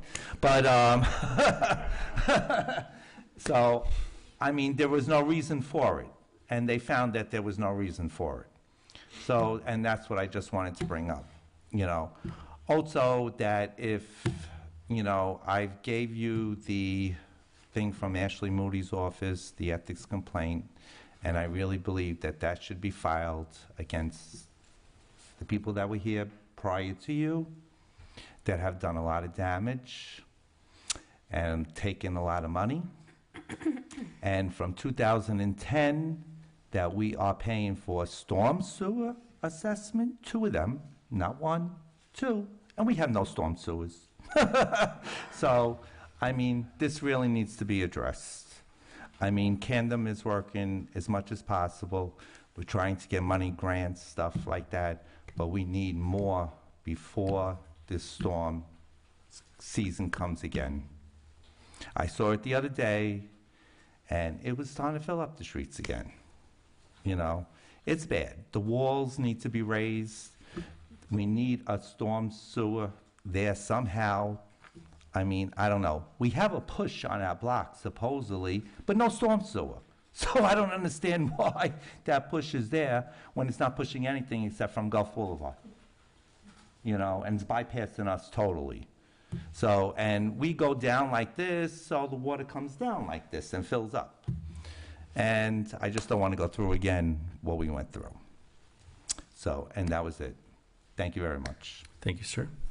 City Manager, would we be able, I know Camden gave us an update on the sewer system, just the previous one, on what the maintenance schedule is going to be and what we're putting in place prior to the next storm season. Could we just get an update on that at the next commission meeting or the one after that, please? Yes. Thank you. I know he said here are the plans, and just to see what the progress is since then. City Clerk. Mia Hartley. Good evening and welcome. If you'll please state your name and address for the record. Thank you. Good evening. My name is Mia Hartley. Please raise the mic so we can hear you. I'm a little tall. All right. Good evening, everyone. My name is Mia Hartley. I live in District 2, 680 71st Avenue, St. Pete Beach, Florida, 33706. I would like to lead by saying that I was inspired by the turnout that we had 2 weeks ago regarding the sound ordinance. Seeing that turnout also made me reflect on how we all ended up in that position together, because I think we were all pretty apprehensive and nervous going into that meeting for various reasons. In my mind, it comes down to the concept of intent versus impact, and how with this ordinance, the City Commission's intent appeared to be lost on the unintended impacts that this ordinance could have on our community. When the city commission takes action, but that action results in an impact that was far from what you all intended, it is the commission's responsibility to learn why that happened and to make adjustments to how you act so that your impact will more closely align with the intent that could be posed in the future. After hearing each of you share your piece on February 11th, it sounds like the majority of you do not intend for this proposed ordinance to have a negative impact on the livelihoods of musicians, hospitality workers, locally owned businesses, and I appreciate you all for sharing that. That being said, I've seen a lot of blame shifting going on as to what caused the massive turnout at that February 11th meeting. I've heard some folks blaming musicians for blowing this whole thing out of proportion, and I've seen some others blaming political opponents for single-handedly enlivening the entire community. I did not use my voice 2 weeks ago as a political pawn or as an unruly musician from the Wild West. I'm an autonomous, concerned, and informed resident who does not like the precedent that's being set for how this current commission, 5 people who are sitting in front of me right now, chooses to pass new ordinances. If it was not your intent to target musicians and local businesses with the sound ordinance, it's your responsibility to ask why dozens of people and businesses felt targeted by the ordinance, and why people chose to spend their hard-earned money to find babysitters or take time off of work to get here on time to come to your commission meeting to make sure you understood the implications of what you were presenting to your community. I agree with Commissioner Marriott's suggestion that the city staff be given the opportunity to voice the need for additional time to do research, so they're not proposing ordinances that have numbers that are being thrown out of thin air, or ordinances that are clearly going to be contentious in nature. It's very obvious. I'm sure we've all done research at this point. This is a big problem in Florida. While it turned out to be a constructive evening, February 11th's large constituent turnout was not born solely out of the beauty and unity of the democratic process.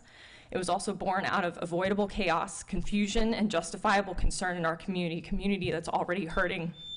Thank you. Thank you for coming back, Mia.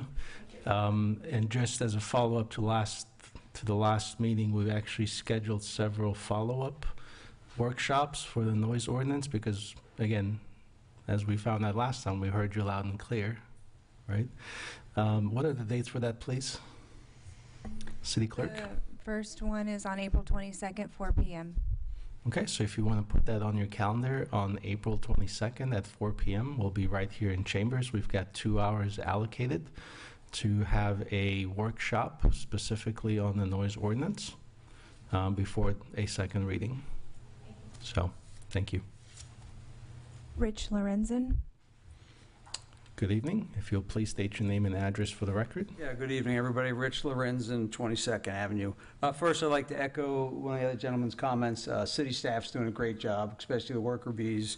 City manager, I think you're knocking the ball out of the park. Amber, city clerk, we're going to hate to see you go. You're a real pro, and I appreciate everything you've done. Regarding Commissioner Mulholland, I'm glad you moved that item for the demo of the firehouse in Paso Grill to an action item. I hope everybody kind of slows down on this one and realizes once we demo that, there's no going back. We have no choice but new construction.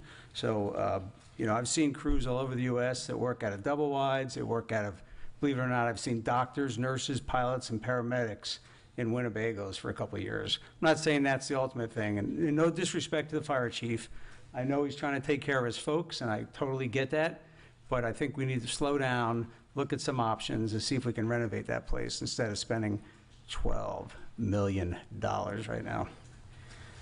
I'm going to say some things that are going to ruffle some feathers here, and I hope the folks don't take these as personal attacks, but listen to it as constructive criticism. We've got minutes that are published after every commission meeting, right? We've got a video that's available for every resident to view that's unbiased. They can listen to the entire thing and watch it. But lately, Mayor, you've gone to this thing where you're putting out a post-commission video. And I'm not sure why you're doing that or if somebody's asked you to do that, but quite frankly, it kind of comes across as your agenda. I did a Commissioner Robinson count, and you complimented her 10 times. And we all know she's running for re-election, all right? but it doesn't seem like that's the purpose of it. It's kind of come across as bias, and I think you're walking a fine line and flirting with Florida Statute 12.313, paragraph 6, which misuse of public position. So I caution you to be careful with that and make that a presentation that is not biased, or don't do it. I don't know who needs it.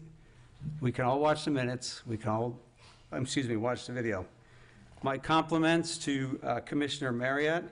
I'd say she's perhaps the most intelligent, wise, impartial, and non-agenda driven commissioner this city has seen in decades. And during the last commission meeting, Mayor, you actually aggressively cut her off 4 times when it was her turn to talk. 4 times. Okay? And I know that we all get emotional. We have issues we believe in strongly, we don't believe in strongly.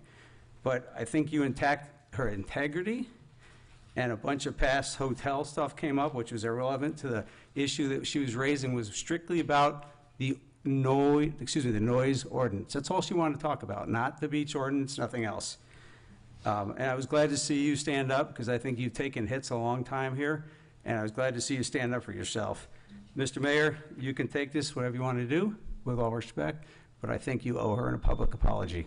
Thank you. Thank you for your comments. City Clerk. Jill Medeiros.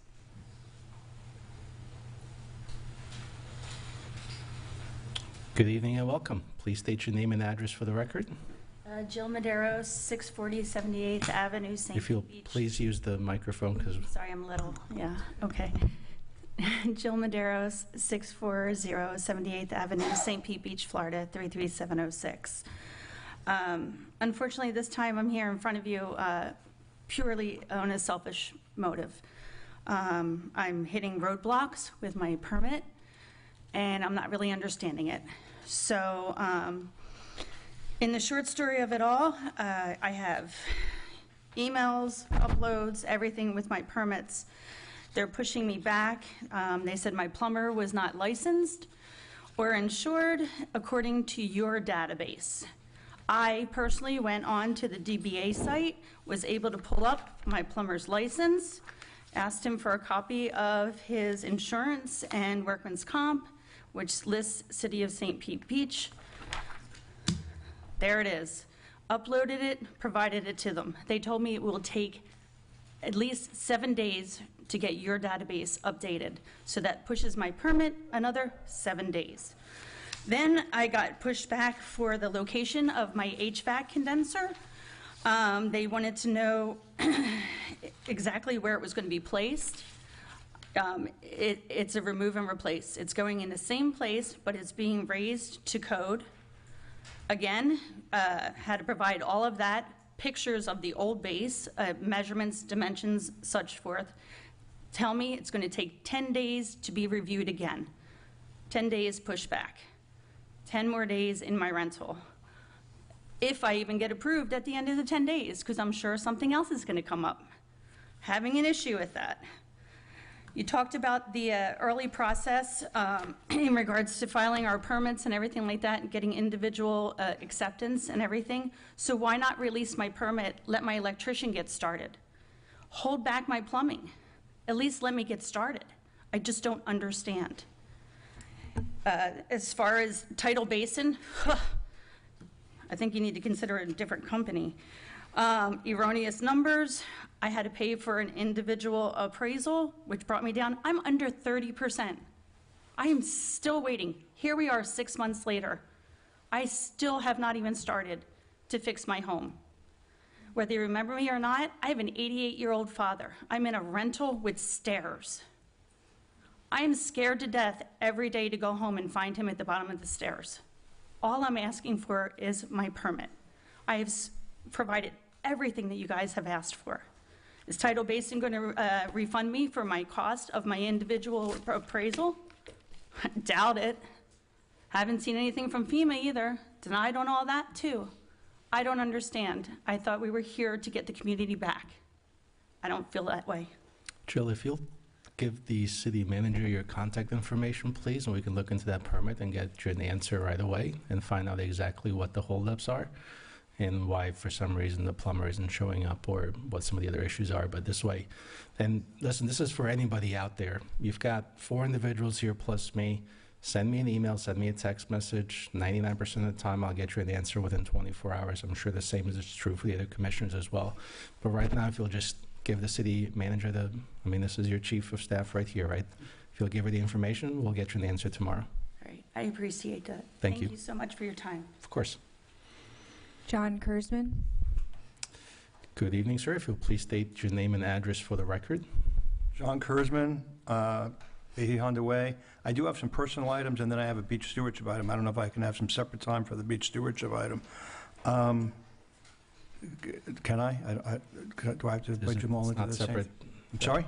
For general audience comments, everybody gets 3 minutes. Okay, well, okay, thank you. So, on the 5G issue, you know, I spent a lot of time in the cellular industry, and I just want to say, though, that from a science perspective, distance matters. So at one point you may have an aesthetic versus distance issue, and unless the trees or concrete is blocking the antenna, height may be actually your friend. The higher, the better it may be from a health perspective. And the idea is that a 4G antenna is a large cell, so if you're near it, being near it is very bad, and the idea is to have a lot of small 5G cells. So unfortunately, now you may have a lot of people that are near 5G antennas that are low intensity, but the idea is to have these low, bad, not as bad cells. So anyway, unfortunately, it's still horrible when you're near one, to see it there. The other thing is reclaimed water. I don't know if we're just having some sort of pissing contest, literally, with the county, but, if it was me who was using the reclaimed water every day since October, I'd be getting fines. And if I was dumping that water into the bay every day, whether it's, nutrient rich or if it was just fresh water, there'd be violations. And they make people turn off the water and not use it every other day. So it's like it's a joke that it just leaks every day now, and it was turned off by the city and then turned back on because the county came and said, well, we can't fix it if it's off. So then it was turned on the next morning, and they still haven't come back for weeks. So, because they can't figure out how to patch a hole when you can see it right there when the water's off. So I don't understand, and they need 5 guys to patch a leak when, normally it takes 1 guy to patch a leak. So I don't understand what that's all about. Anyway, and then beach ordinance, I just want to make sure people know that there's a beach stewardship meeting tomorrow morning in this place. And the beach ordinance, I don't personally believe that just getting something done is progress. If you're going to maybe have 2 steps back, there's a lot of issues that I think the past attorneys did not address. There's a lot of issues that, because of the way it was done by the original attorneys, that are not clearly done, correctly done. I sent issues to the city commission. I've spoken about a number of them. I'm also concerned about shade communications because I did communicate them some of these things in these meetings. And in fact, I sent them to make sure that they were publicized and communicated to the other stewards. And instead, they only got sent to the other stewards and again, not publicized. So for instance, when Ms. Batzel, an attorney, reached out to me, I made sure I sent those to her. But again, I'm trying to make sure that there's no shade communication. So I am going to try to publicize these things to make sure nobody. Thank you, sir. Yeah, if you have anything that needs to make the rounds, you can just send it to the city clerk, and she will distribute that to everyone. They have been sent to the clerk as well, but that's right. You won't see the CC line, and so you'll just have to trust her that she's done it. But Thank you. The clerk, but then they don't get sent to the public. That's what I was verifying. Grant Izzy. Good evening and welcome. If you'll please state your name and address for the record. Grant Izzy, 203 59th Avenue. I've been up here several times talking to you about making decisions using facts. So no different tonight. Permitting, obviously, still top of mind, as you heard from several people. City manager briefed earlier. We have 0 appeals denied. And part of what you said was also because we're getting our arms around the damage, right? We know the type of damage that's out there. So I'll just make another plea again for expedited permits. We know the type of damage. We know that we can get people in and out quickly. The chance of their house being substantially damaged is very, very low or zero, as we've seen in a lot of cases. Your staff has the expertise to be able to identify the types of houses and if it's going to be close to substantially damaged. You even said it yourself. So I'm saying it again. Let's do something better for the residents. Expedited permits, we can do it. I'm going to put this here, if we can zoom in on it. Can any of you guess what that is just by looking at it? Drywall. Drywall screw inspection. I heard Commissioner Robinson say earlier she was worried about the snowball of inspections that are coming and the backlog. Well, here's an easy one where we can use either photo or video, and I've been asking for that for a long time. This is simple, right? There it is, passed.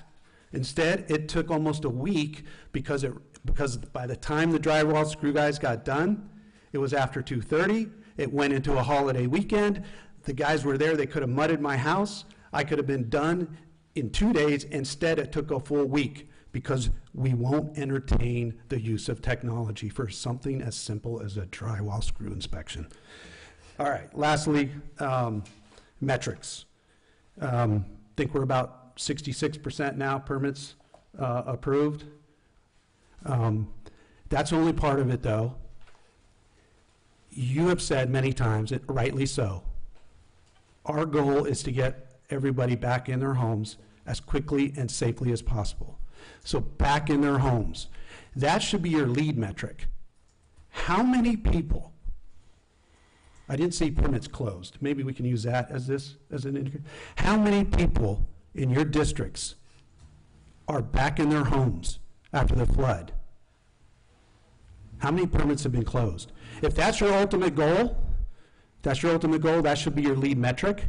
Processing permits is important because that's a process and it measures how well our process is going.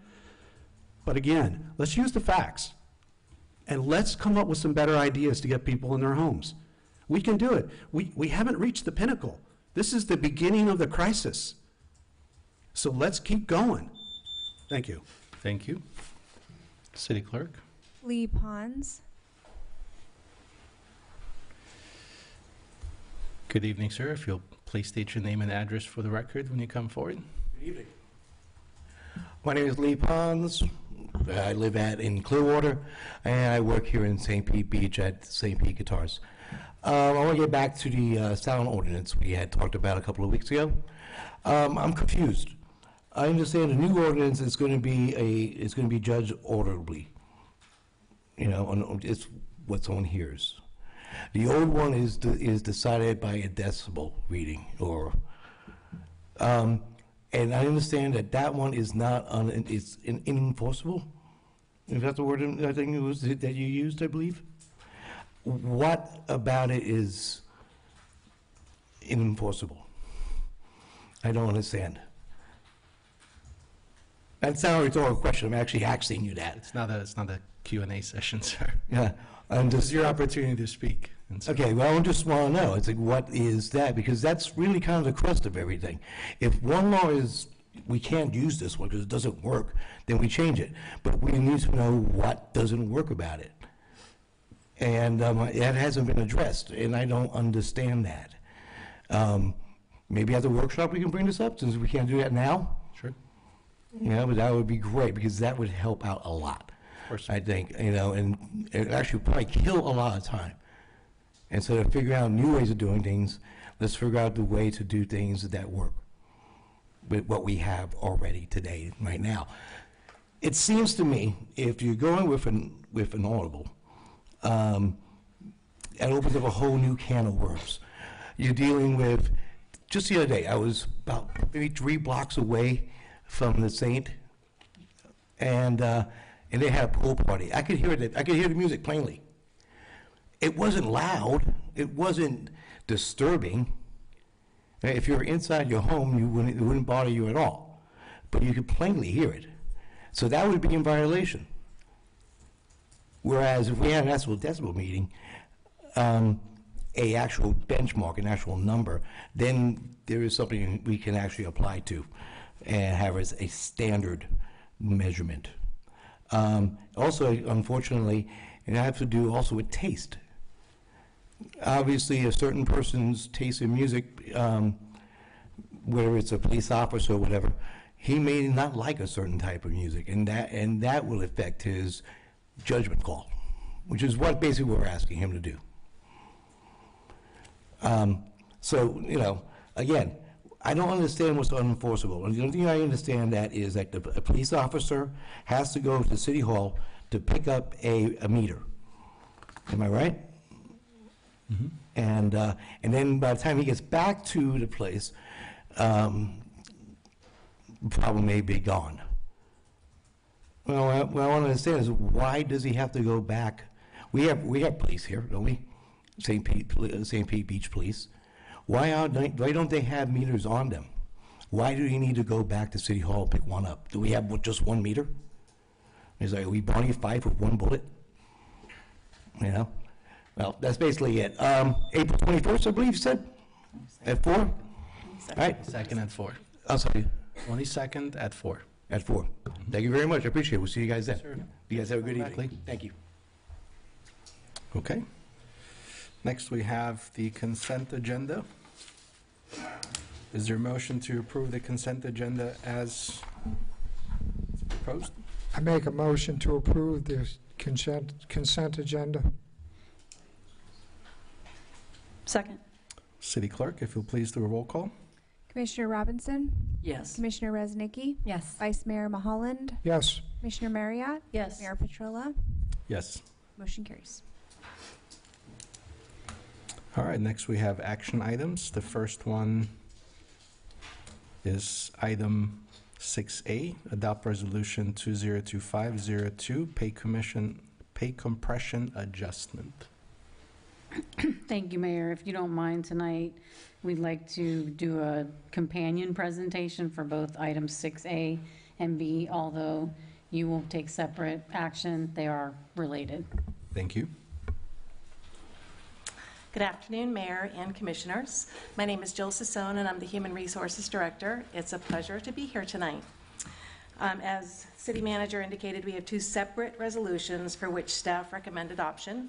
The first one is Resolution 2025-02, and this addresses pay compression and then recommends pay adjustments. An accompanying memo was provided with the resolution you received. The second is Resolution 2024-04. It recommends amendment to the Personnel Rules and Regulations, Section 8.08, which discusses promotion. And then also an accompanying memo was provided. Okay. So on 2025-02, addressing pay compression and recommended pay adjustments, PayPoint's pay study introduced a broad and complex application of compensation adjustments, which led to some unintended consequences in a few areas. Such as the compensation data set changed from 10/1/23, and HR updated the consultant's data set in the spring of 2024. The former interim city manager also established a 10K cap on some position increases. And then we also looked at internal equity based on new pay grades, new job families, and new career ladders. So we're seeking approval to rectify the noted pay compression areas equitably and fairly, and the cost would be absorbed through the fiscal year 25 budget with salary savings from the Public Services Department. And we're looking to ask for your recommendation that we can implement this in the next pay period, March 3rd, 2025. So in summary, staff recommends adoption of Resolution 2025-02 to effectively resolve the noted pay compression concerns. Any questions? Commissioners? And that total was, I think, was it $75,000 was the difference per year? $77,093.12.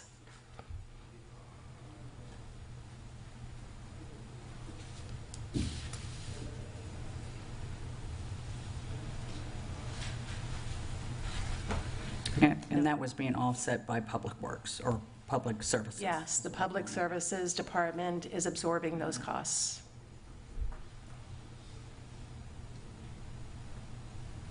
And is that for just the first year, or is that going to be continued, or how are we looking at that? That's for fiscal year '25, the current year that we're in. Thank you. Thank you. Moving along to the next resolution, 2025-04. This is a request to amend the Personnel Rules and Regulations, Section 8.08, promotion. And just to be concise, the Personnel Rules and Regulations are currently outdated. I believe the last time that they were updated was approximately March of 2020, so sometime around when COVID was hitting. We have started a comprehensive update, but that is going to take several months for us to complete. The reason we're asking for this resolution right now is because we can't afford to wait. Recruitment and retention remain critical challenges for us, as I think you all know. The talent landscape has evolved, and it's become more difficult to compete and attract for qualified talent. We are a barrier island and a smaller organization. So this proposed change allows the city manager the flexibility to consider an internal applicant's directly related experience and education, and then similar to the same consideration that we're giving to all of our external qualified candidates. So we do have provisions for posting jobs internal and external to ensure competitive recruitment processes citywide, where HR is also involved in the review and the recommendation of starting salaries to the city manager. We'd like to implement this the next pay period, March 3, 2025. So in summary, the staff is recommending adoption of Resolution 2025-04 to amend the Personnel Rules and Regulations under promotion. Any questions? Thank you, Jill. Commissioners, questions? What kind of safeguards do we have in that, so it's not a favorite child getting promoted just because? Exactly. So typically, the way the process works is we have a new pay structure, and it has a minimum pay range and a maximum pay range. Only qualified applicants that meet the minimum qualifications are provided and forwarded to the hiring manager. So the hiring manager makes a recommendation through their department director and through Human Resources, where we're looking at the candidates' directly related education, directly related experience, against the minimum qualifications in the job description, which could include preferences for certifications, licenses, or requirements. And then Human Resources also has access to a database of employee salaries.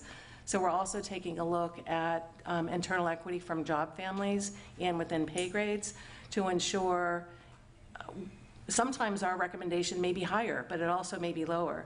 But we're providing that recommendation to the department director and to the city manager in conjunction with the tools that we have at our disposal, including market adjustments for niche positions. Like there's national demand for fleet mechanics. That's a position that we'll be posting for soon. But all of those resources collectively that we have in Human Resources are the tools that we use to attempt to ensure pay compression is not happening, because that's very damaging to an organization. Right. Thank you. Thank you. Okay, questions, comments?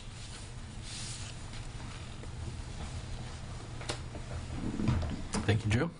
Thank you. Any questions, comments for the city manager? Okay, do we have any public comments? Is there a motion?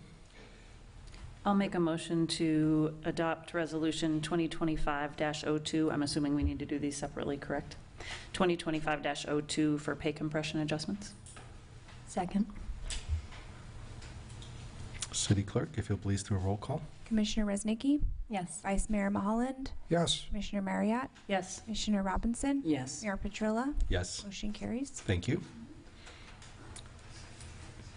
Is there a motion for Resolution 2504?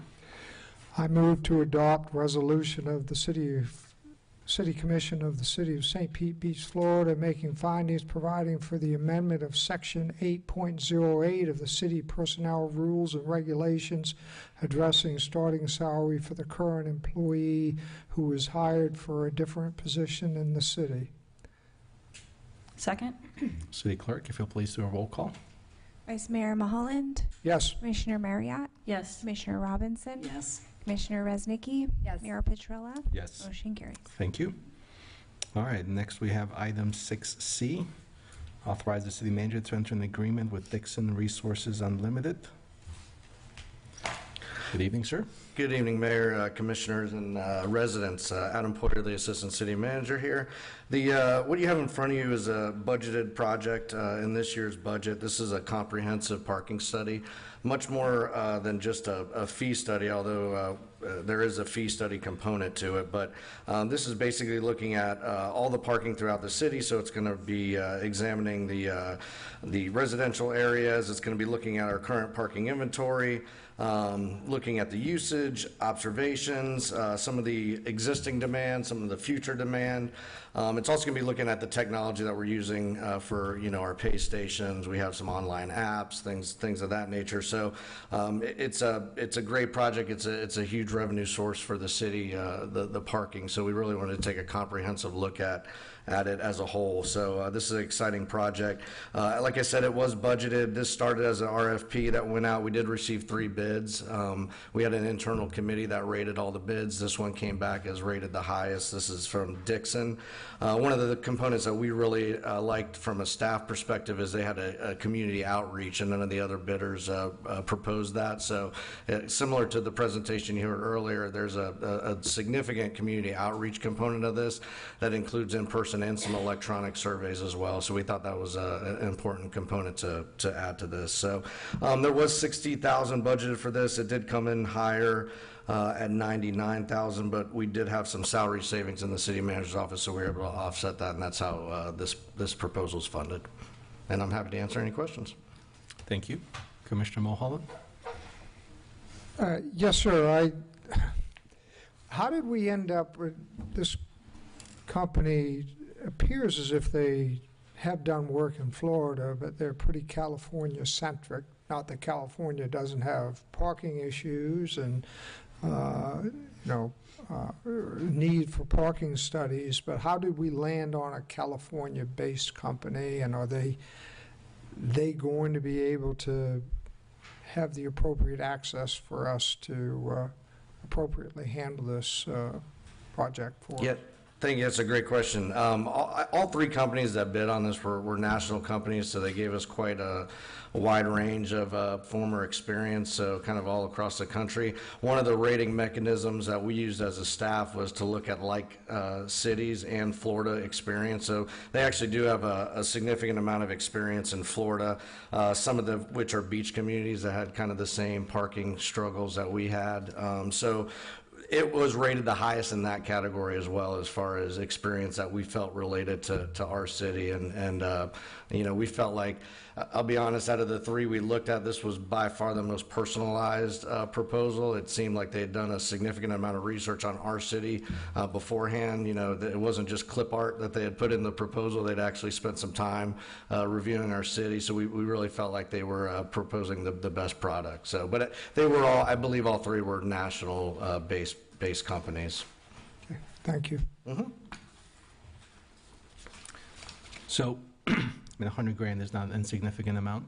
I'm sorry, sir. $100,000 is not an insignificant amount. Yes, sir. For a study. What is our annual parking revenue currently? So just when you're talking the pay stations, like the beach access points, this year was down, obviously, because of the hurricanes. We had some parking areas that were closed, and then obviously the clientele weren't filling the spots. So I'll look at the year prior. So 2023 was over $5 million, and this year was a little bit under that, like I said. So we were a little off. We're reviewing that on a monthly basis now. So we expect it.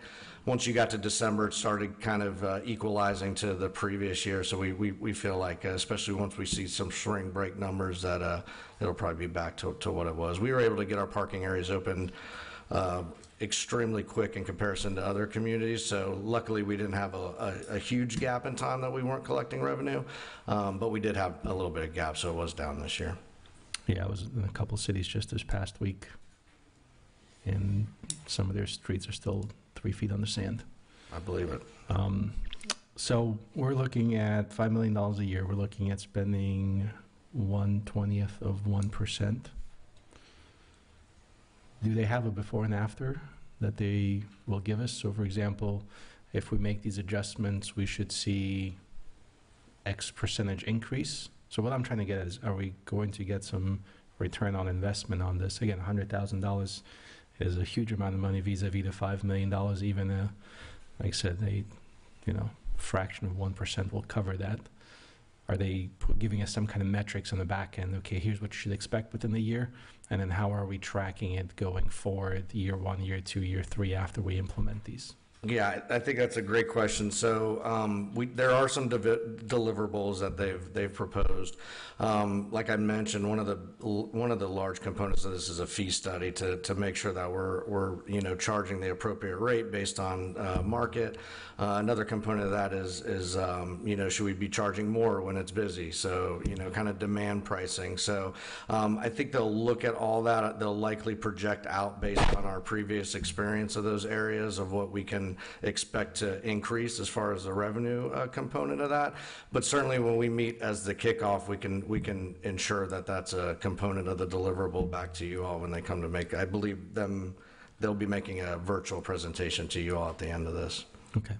And so part of this is going down street by street in the entire city and looking at each individual city. So it wasn't this bad this past weekend, but if you all were out the weekend before, I mean, on 46th Street, it was just both sides full of cars. Every other street was full of cars. So part of what we're going to be looking at is, okay, where do we have resident-only permit parking? Where do we have pay parking? What are we charging for pay parking? To make sure that we can manage the crowds and make sure that we have some kind of livable circumstances for our residents. That is correct, and that was there have been previous parking studies in the city before our time, and we did review those, but they weren't comprehensive to that extent where we actually went into the residential areas and made sure we were examining that. So yes, sir, that's a component of this. I think most of those were just a show of hands, who would like some parking and who wouldn't. It wasn't that far off.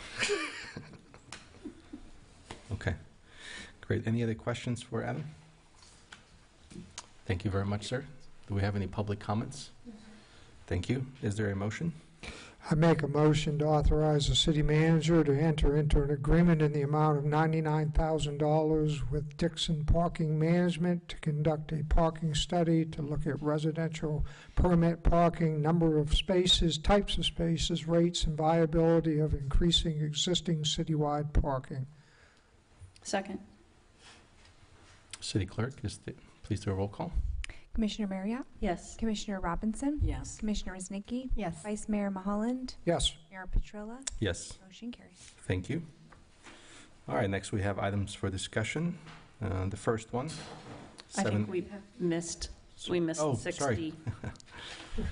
It's got so many notes on here, I didn't see it.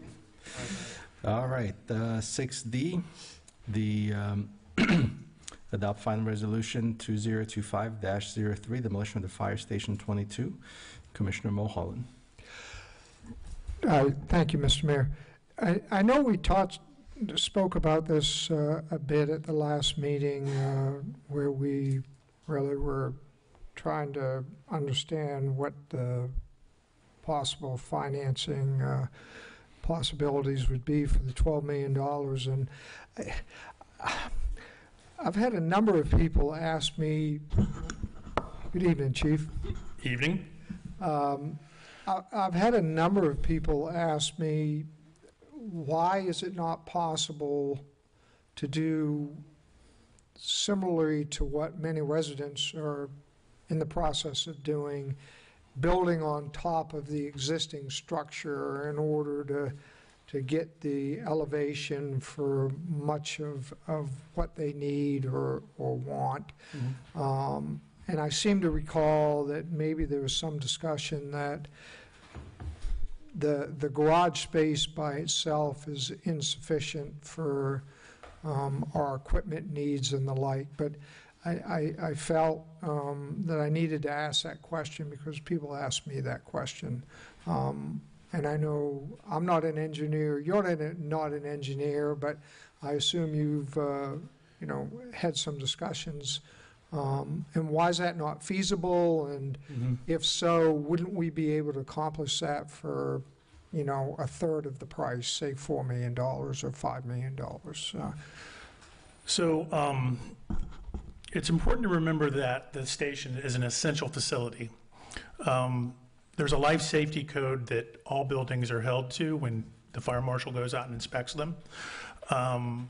But an essential facility is held to the most strict standard of the building code.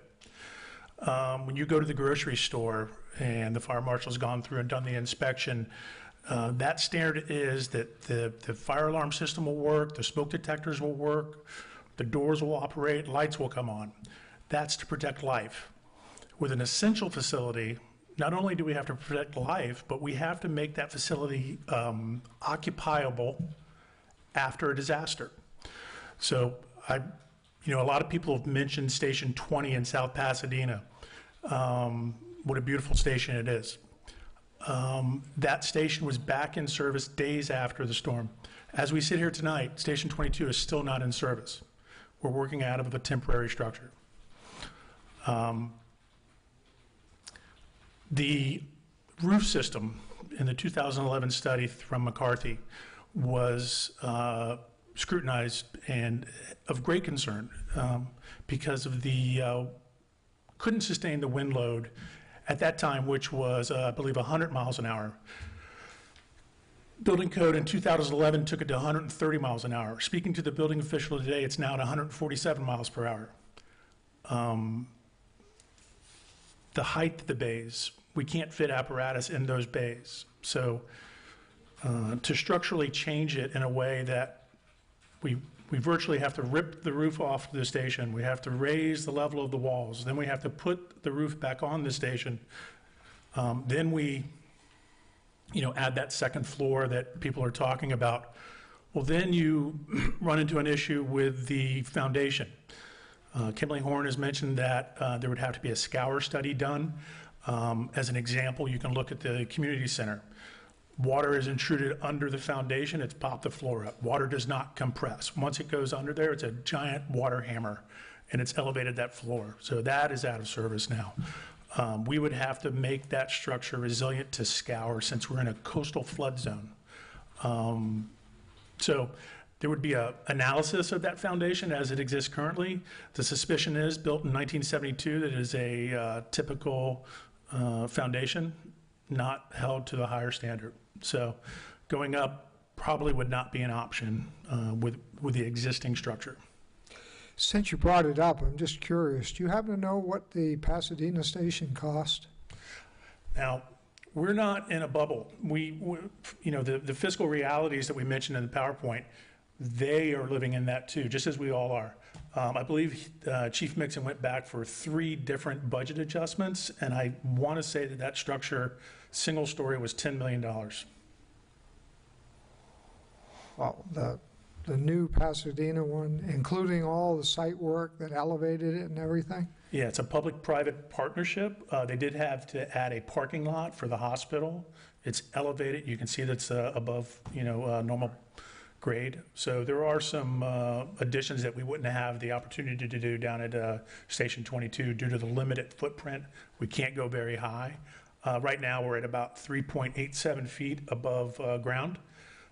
We are expected to raise the bay floor about 2 feet to give us a little bit more breathing room, but we can't go too high because of the grade coming out of the bays. Right. So right. That's not enough. Well, I would have thought that building would have cost a lot more than that, but I'll confirm that, and I'll get that number to you for sure. yeah, I don't need that. It was really more of a curiosity question, but I mean, it's a beautiful fire station. Clearly, we don't have the room down there, but thank you, Chief. Can I add one thing? As far as the financing, we're looking at local, state, and federal at every opportunity to get funding. Currently, we have the budget, the $2 million that was given to us by Representative Cheney. If we don't build the station, that goes away. We were awarded a grant for a generator back when we were going to, stay in that original station. That grant will go away. That's probably $250,000, $350,000. We have another budget appropriation that we're asking for. So all of those are predicated on building a new station. So the opportunity cost is going to be $2 million plus. We're going to lose that money. So we need to figure out what direction we're going and then act. Thank you, Chief. Commissioner Marriott. Yeah, is it your opinion that if for whatever reason, if the money couldn't be come up with to build a new fire station, it's still the right thing to do to tear this one down? It's so unusable that there's kind of no option there? Well, just as Commissioner Mulholland mentioned, I'm not an engineer, but at every point when we've met with subject matter experts, engineers, architects, FEMA representatives, people assessing that building, nobody has said to us, this is a great opportunity to renovate. They've all said, you know, this structure has to go away. So in one form or another. But if we thought that we could renovate that and still have the same, you know, functionality, then we would. You know, as you know, I have skin in the game just like you do. These are my tax dollars as well. And so I think it is the right move for us. And I know that figure is shocking to hear. It was shocking for me to hear, but it is the market as we sit. So. Thank you. Thank you, Chief. Commissioner Robinson. I would be concerned too if we, you know, later down the road, the price is not going to be 12 million anymore. Kind of like our subaqueous line went from 10 to 15. So that is a concern. And it's like you said, losing the 2 million grant. And we also have insurance on this, correct? We're looking at getting something insurance-wise as well. I believe that figures around $250,000. So it's as well? Yeah, it's like for like, Okay. from what I understand, So the value on that building is about 250. as I understand it. Okay. But anything helps, and we'd be going after more monies to cover this. Again, like I said, I hate to see, because this has to get done in some form or fashion, and down the road, it's only going to cost more money as well. We've seen bad timing. We've seen that. So the price went from 2 to 4 to 8 to 9 to 10 to 12. So at every delay, the price goes up. And so I would hope that the market would fall out, the bottom would fall out, but it doesn't seem like it's going that way. So. Okay. Thank you. Thank you, Chief. Any further questions, comments? Commissioner Mulholland? Yes, Mr. Mayor, I'll just comment that I did, it's hard to get messaging out to the community without using Nextdoor, which hasn't been particularly productive lately. I did try to get the word out within the community that this was going to be an action item at tonight's meeting because it's a big number. I've had a number of people reach out to me offline, behind the scenes, about it and it being a big number, and wondering, can we do something different, et cetera, et cetera. So I did ask people to come and speak on this if they felt strongly one way or another, as best I could get that word out without using Nextdoor and the like. So I don't know, somebody maybe is going to speak on it, but I haven't. Do we have any comment cards? And I don't believe any emails were sent in, at least from my district, for the commission. So, there was a certain amount of outreach on my part to the community, is that, this is a big number, this is coming up. I know Mr. Lorenzen spoke earlier about it, and that was kind of the feedback that I was getting offline from a few people. I don't want to say a number, 4, 5, 6, whatever the number was. But I did do an outreach to get people to speak to it tonight. So clearly there's, there's no particularly strong opposition, at least in my district, about at least taking this next step. So I just wanted to make that comment. Thank you. Thank you, sir. I'd like to comment on the speed of the issue too, that when I came on board, Fire Department 2002, they were talking about taking that station down. So at every catastrophic event that we've lost access to that station, that discussion keeps popping up.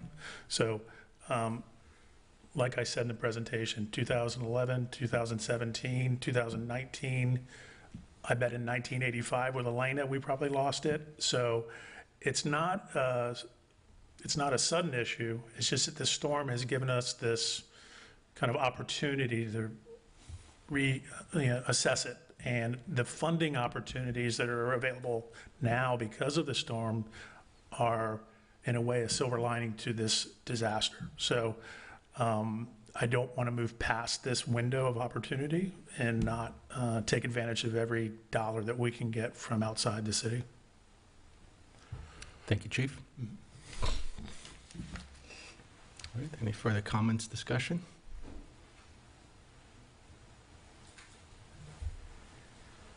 Is there a motion?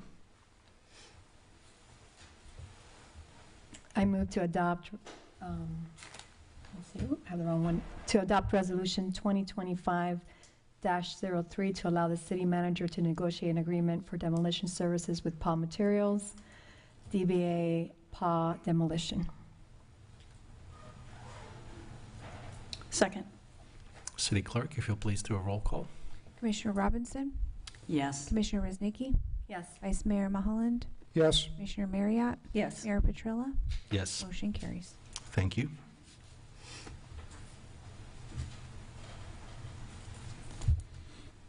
All right, next we have items for discussion. First one is 7A, social media policy. So I brought this up, and there was two really related issues in here in the social media policy. One is social media, one is the city website and how that's operated. Because of Sunshine Law, there's a limited amount of stuff that we all can talk about outside here, so we're, in a position where we have to have these conversations in public, and I think that's good. I think we should be having these conversations out in the sunshine, just as the law says. So I've had several residents over the last couple of weeks reach out to me with questions about social media. Commissioner Mulholland, your favorite in particular, Nextdoor. And so, I just want to bring it to the other commissioners. Here's what was brought to me. I don't know what validity there is to it, or if there's no validity. So what was brought to me was there were several residents have made statements that Commissioner Rosnicki, that you are a moderator on Nextdoor. I don't know if that's accurate or not, or... It's not your Nextdoor, it's a lead. So, and let me clarify that, because I had seen that pop up, and just so you all know, I'm not really watching Nextdoor anymore because of the negativity that even some fellow commissioners are posting periodically on Nextdoor against commissioners who sit on these seats, not to mention commissioners of the past. But I am a lead, and for anyone who knows what a lead is the person who established, or one of many, because it could be a group, who established that neighborhood. So when I moved here, because I've been involved in the city since I moved here, the Don Cesar neighborhood did not have a Don Cesar Nextdoor neighborhood. Mind you, Nextdoor was used back then just to simply state, I found a cat. Is this anybody's cat, right? Or I'm selling my lawn chairs or tables. Anybody want to buy them? But it's turned out to be a very negative platform lately. I would say probably since the time I've been sitting here on the commission. I've been attacked personally multiple times by Commissioner Robinson as well as the mayor, who sends letters to District 2 devaluing my position and my intention for sitting here. So a lead, sole responsibility, and there's many, any neighborhood who forms one, what they do is when there's derogatory postings, we get an email. And in that email, we take a poll. It's not me individually, it's several neighborhoods that are in the area. And we simply say, keep the post, maybe, or not. That's it. That is the role of the lead, period. Nothing else and nothing more. The only way you could get anything removed from Nextdoor is through Nextdoor. Not from any moderator, not from any lead, It is strictly done through Nextdoor policy. If you have a complaint, which I have made one in the past, because I was attacked, okay, personally, and it bothered me, and it still bothers me, because I have to work with certain people here, knowing that they're constantly attacking my integrity. So I do not remove anything, and I'll say that continuously, and I've told multiple people, and all that this keeps doing is having people attack people. That was not the intention of this platform. So I am sorry to say that I don't watch it every day. I only watch when derogatory things come up, because it comes to my email. And it's sad to say that it happens every week. And for a community that should be a community, we should be thinking about that. So I hope that clarifies what my role is. I am a lead. Apparently no one who sits here is a lead, because no one here has ever started a neighborhood next door group. But that's what that is. Thank you. Thank you for clarifying. So the reason I brought this up is not because of, whatever, next door. The reason I brought it up is because when actually looking at the Nextdoor guidelines, their guidelines for leads specifically mention removing posts, looking at what should be approved, what should be removed. And so the reason I brought it up is because this brings up, in my mind, a constitutional issue that I would like the city attorney to take a look at. Because if an elected official is now involved on an online platform, deciding what stays on, what stays off, that may potentially, again, I want to know the answer from the city attorney. What First Amendment issues do we have? Is there anything else that we should be worried about from a civil rights perspective? Again, my position is say what you want. And I've let people, even tonight, say things about me, and that's fine. That is their right to do so, and they should. But when a public official gets involved in removing speech and censoring speech, I think that puts the city in a really challenging position, and I'd like to know what liabilities there might be for the city if that's the case. I think there's an easy solution. It's just, if I was involved in any kind of thing like that, I would have removed myself. In fact, the things that I was involved in prior to joining the commission, I resigned from, specifically for that, because I didn't want to have any appearance of a conflict of interest. And also, I didn't want anyone to go around saying, oh, the mayor's censoring what I'm saying. And so that's really the next question I have is for the city attorney, if you'd be able to look into that and just bring us back some kind of information as to what ramifications there might be for the city. Yep, I did something similar for town of Kansas City here in Pinellas. There was a case that came out of the U.S. Supreme Court last year, Linkey versus Freed, so I could put something together and make a recommendation for an addition to the social media policy.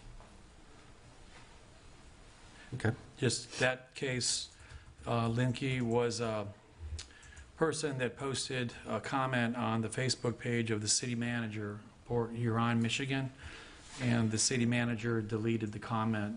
And so Linkey sued Freed and said, you violated my First Amendment by taking my criticism off of your Facebook page. And the Supreme Court came up with a two-part test. They said, first, you have to have actual state authority be acting under that. And then also, hold on.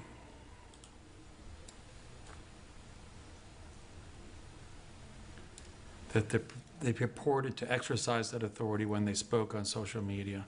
So with the Supreme Court opinion, they sent it back for a review because they said it needed fact-specific review.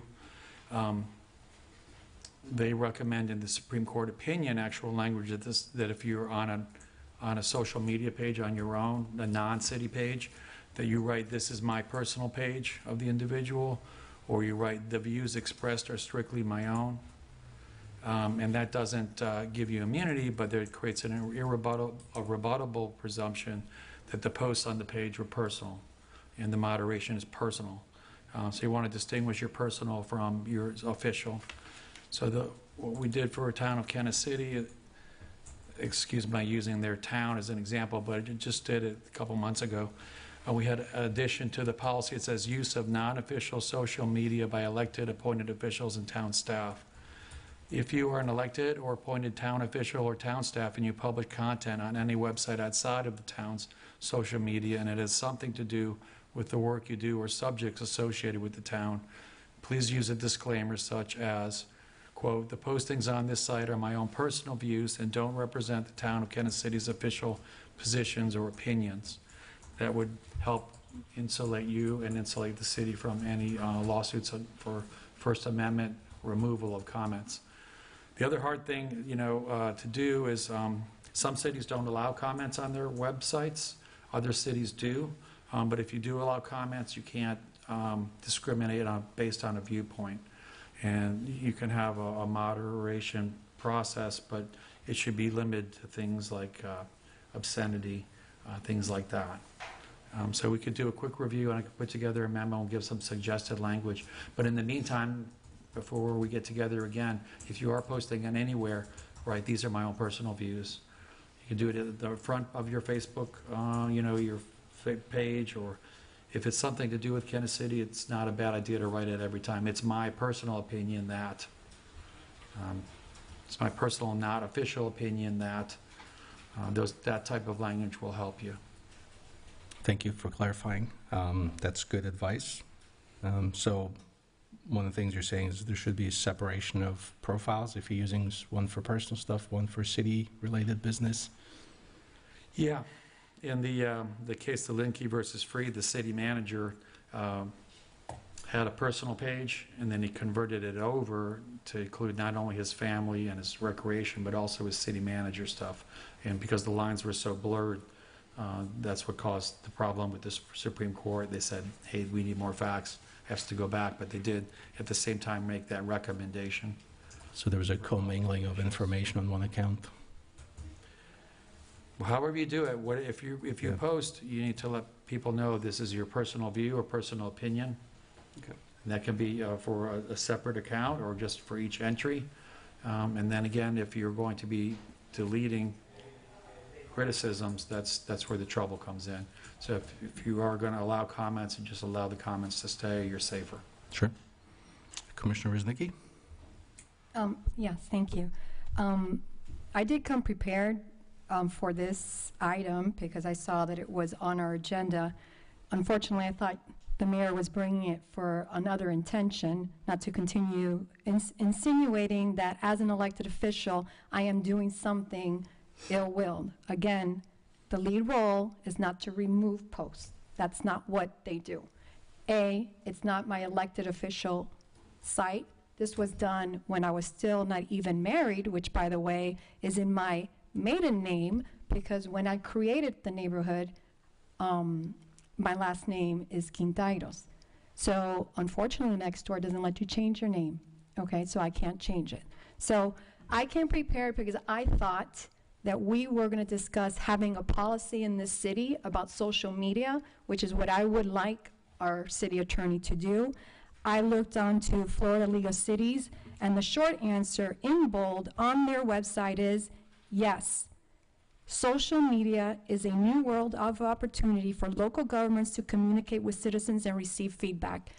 Yes, it is highly recommended that a city have a social media policy, which I believe we do not have one, because I do know there's many of us here who do use social media using their official titles. And when people out there are reading that, especially when they're attacking me, they're thinking it's coming officially from the city, okay?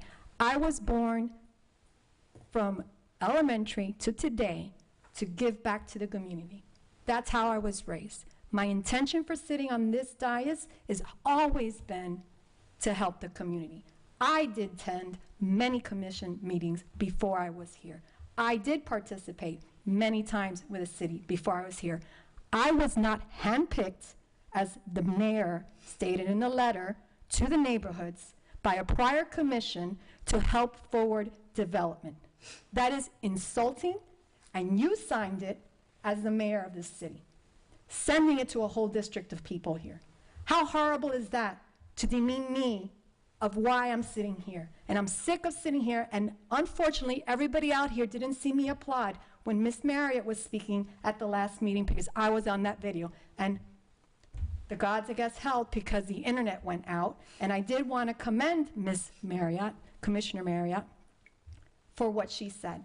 Because I've about had it, as well as many others, of hearing the mayor continuously ridicule every time I open my mouth for anything.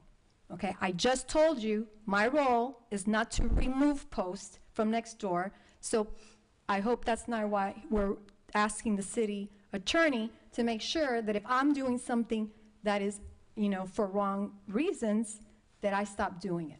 That's not what I'm doing. That's not the role on Nextdoor. I am not responsible for it. The only post that has ever been removed that had something to do with me was when I was threatened personally on that platform. And I had to reach out to Nextdoor. I did not delete it. I had to go through the process and actually get an attorney to help me out because I was being threatened and attacked personally. Okay? So I wanted to clarify, and what I would prefer that this commission talk about is that this city needs a policy on social media. That is what we need all around, for all. Thank you. Commissioner Robinson? Please clarify what you're saying that I did to you on social media as a commissioner. Before you came onto this commission, you started a petition to remove me from my seat. And then I have one, and she's no longer here because I was assuming she was here to attack me again, has continuously threatened my life because of that petition that was started by you, I started Commissioner the petition Robinson, because, and now it's been instigated by a resident in the city. Because of what? Because you One at a time, She please. asked me a question, and I'm So answering. you answer it, and then once... I was personally attacked, and continue to this day. Whenever I cross paths with the individual who sits in the audience, I get threatened. Okay, threatened because of that petition or that I think you used SurveyMonkey back then to remove me from my seat. That's why. Because you were limiting people's First Amendment right to speak. You have a disdain for people speaking, and it showed. Yes, you did. On social media? In this commission, sitting here on this dais, you stopped people from speaking during their time periods, but you let other people in rebuttals go on and on and on and on. You stopped residents, a group that represents 2,500 people, from speaking, and you were quite vocal about it on numerous occasions. Hence, I was not a commissioner, and that's why I did that post. I am not in charge of anybody else making any threats or doing anything to you. Let's be perfectly clear about that. Perfectly clear about that. I would hope not. Perfectly clear about I that. am not the mayor. I'm not in charge of a meeting. And when a group is going over their time, like any of us here would say, you're 10 minutes, and I remember when we had a group and we had a rule, whatever it was, 7 minutes, 10 minutes for a group discussion. We were just following our rules. It's not to... You got emotionally upset about them speaking, and it was quite apparent. Because one group is deserved to have the same as any other group. If one group is given 10 minutes, the other group should have 10 minutes. But that was not happening that evening, okay? So I'm sorry, that's what happened. It was not about anybody. I talk to those people all the time. And the rebuttal went on and on for hours, correct? I'm not the mayor. I am not in charge of a meeting. But that should have been 10 minutes as I'm well, not the mayor. correct? I'm not in charge of the meeting. So based on the Nextdoor guidelines, the responsibilities of our lead are to moderate and remove content. That to me is about as... Vote, not remove. I'm just We using cannot- their language. I'm just reading what it says on their website. So that's why I want the city attorney just to give us an opinion on that, to see if it poses any kind of First Amendment issues for the city here. The second component of that relates to our city website. So we don't have, I asked the city manager to look into this, and there seems to be a long list of things that we've done for a certain way forever without really having necessarily a policy in place for why we do what we do. So, for example, we have, former Commissioner Mark Grill has brought this up, I don't know, at least 20 times while he was in office. You know, we donate money to certain charities, but we don't really have, we just do it every year because we've done it every year, but we don't necessarily have a policy in place that decides, okay, here's how we establish charities. Just a quick perusal of the city website, you know, there's several entities that are not city entities that are on the city website that appears we either promote or endorse in some other way, you know, advocate for or say, here's, you know, check these people out. And so I would like, you know, what I would like, consensus from y'all, you know, obviously would be required, is to have the city manager kind of go through with the city staff and come back and present us with a recommendation on a policy of, okay, who gets to be on the city website if it's not a city department or a city board? You know, is it, you know, the state of Florida, do they get to be on there? Does Pinellas County get, you know, we've got links here to the tourist development, you know, visit, you know, Clearwater, you know, and all sorts of other entities. And so I would like for the staff to come up with a list or some kind of guidelines or some kind of recommendations that they come back and say, look, here's, you know, here's how we put non-city entities, associations or other groups on the, you know, whether it's the turtle trackers or whether it's anybody else. Okay, how do we decide who gets to be on the city website and how do we decide who does not get to be on the city website? That could be part of our social media policy. Mm-hmm. It makes sense. Yeah, and I think until we come up with some kind of policy, I think the policy for the time being is we don't advocate, represent, or link to anybody else outside the city or other government entities that we work with. Can we keep the permitting process Yeah, I in would there? be really concerned because the county and state offer all these resources really. No, I'm saying that's like non-government stuff. Let's make that part of our social media policy review. I think, you know, we have to make sure that we're content neutral, so if you're going to allow anybody, you got to allow everybody if it's non-government. Well, we've removed people before. So I'm looking at the city website and trying to see what we might be talking about. So it looks like we would be removing information about fishing piers and boat ramps that aren't in the city, which we don't have any. We would be removing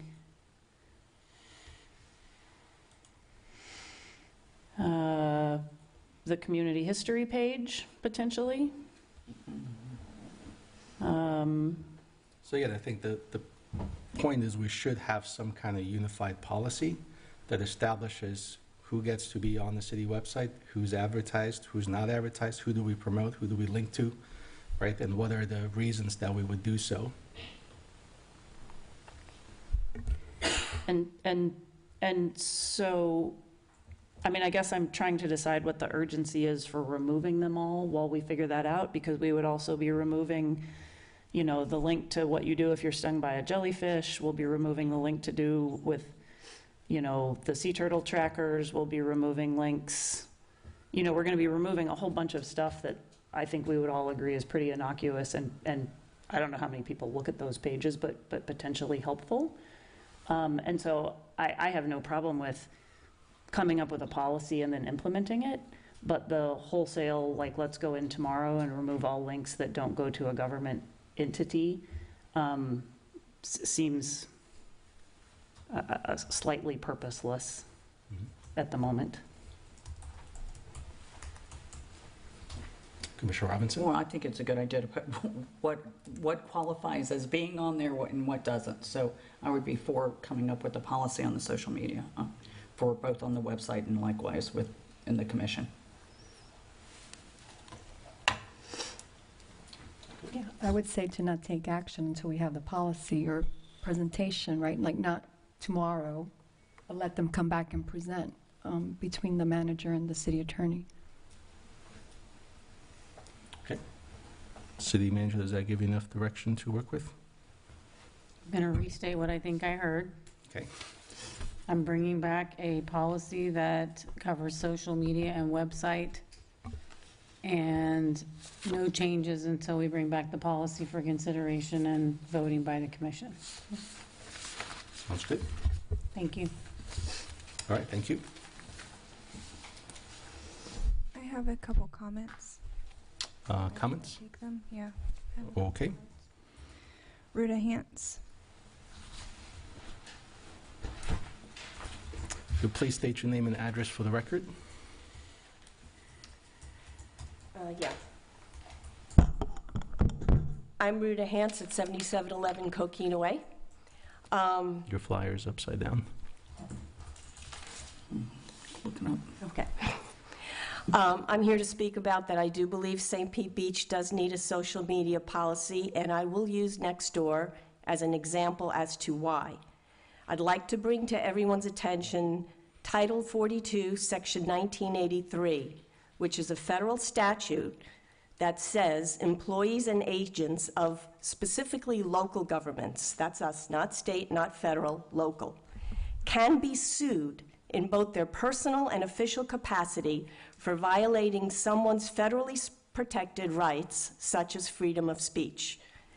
So given Section 1983, which protects individuals from having their free speech violated by a local government official, the city should not allow any city official to act as a Nextdoor moderator. I have some simple questions, which are yes or no, that a city official should ask themselves if they were to become a Nextdoor moderator or a lead. I just looked it up on a lead, essentially does the same thing as a moderator. 1, have you ever voted on attenuating anyone's free speech, removed a post, or suspended an account of any St. Pete Beach resident on Nextdoor? 2, have you ever voted on suspending an account or removing the post of any current or former St. Pete Beach official or political candidate? 3, have you ever voted on suspending any posts regarding conversations which the commissioners have voted on or discussed, such as the hotels or the noise ordinance? If you answered yes to any of the above questions, you are violating the First Amendment rights of your constituents by censoring their right to free speech, even though Nextdoor says you can. I'm talking about the statute. And opening both yourself and the city up to litigation. You also run the risk of being accused of election interference. You can see here, Commissioner Reznicki, which I put up, used her personal Nextdoor account to announce a meeting at City Hall using an inside picture of City Hall chambers with the official city emblem. So she commingled city business with her own personal account. Commissioner Reznicki is a local Nextdoor moderator using her maiden name. The job of a local moderator is to decide on whose posts get their freedom of speech censored. Same with the team lead. They vote on it, and they vote on who gets censored and who does not. I would request the city attorney create an ordinance prohibiting city officials from acting as Nextdoor moderators, and I would ask Betty to step down immediately as either a moderator or a commissioner. It is a conflict of interest to be doing both, and I will follow up with these exact same yes or no questions to Commissioner Reznicki and have her answer this via email for the record. Thank you. Thank you for your comments. City Clerk, Grant Izzy. if you'll please state your name and address for the record. Yep, Grant Izzy, 203 59th Avenue. Where to even begin? Of course you need a social media policy, right? And of course you shouldn't be using your title. None of you should use your title when you post any social media. Another gentleman got up previously and politely said to you, Mr. Mayor, I mean, I think you've done it at least 3 times in the last couple of weeks where you start your videos off with, this is Mayor Petrilla. We won't go into what you say because most of it's not true, but the point is you can't use your titles when you do that. So along with a social media policy, we also need an ethical complaint process that goes with that. When we think our elected officials have breached ethical standards, which I have seen several times. You've never used a disclaimer, ever. So please, that is important for all of us, because we all need to be able to trust that the information that's coming out of any of your mouths is accurate, right? That's just key.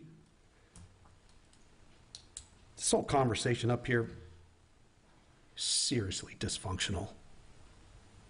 This is the kind of atmosphere, the conversation that you two had is the kind of atmosphere that's in this city right now.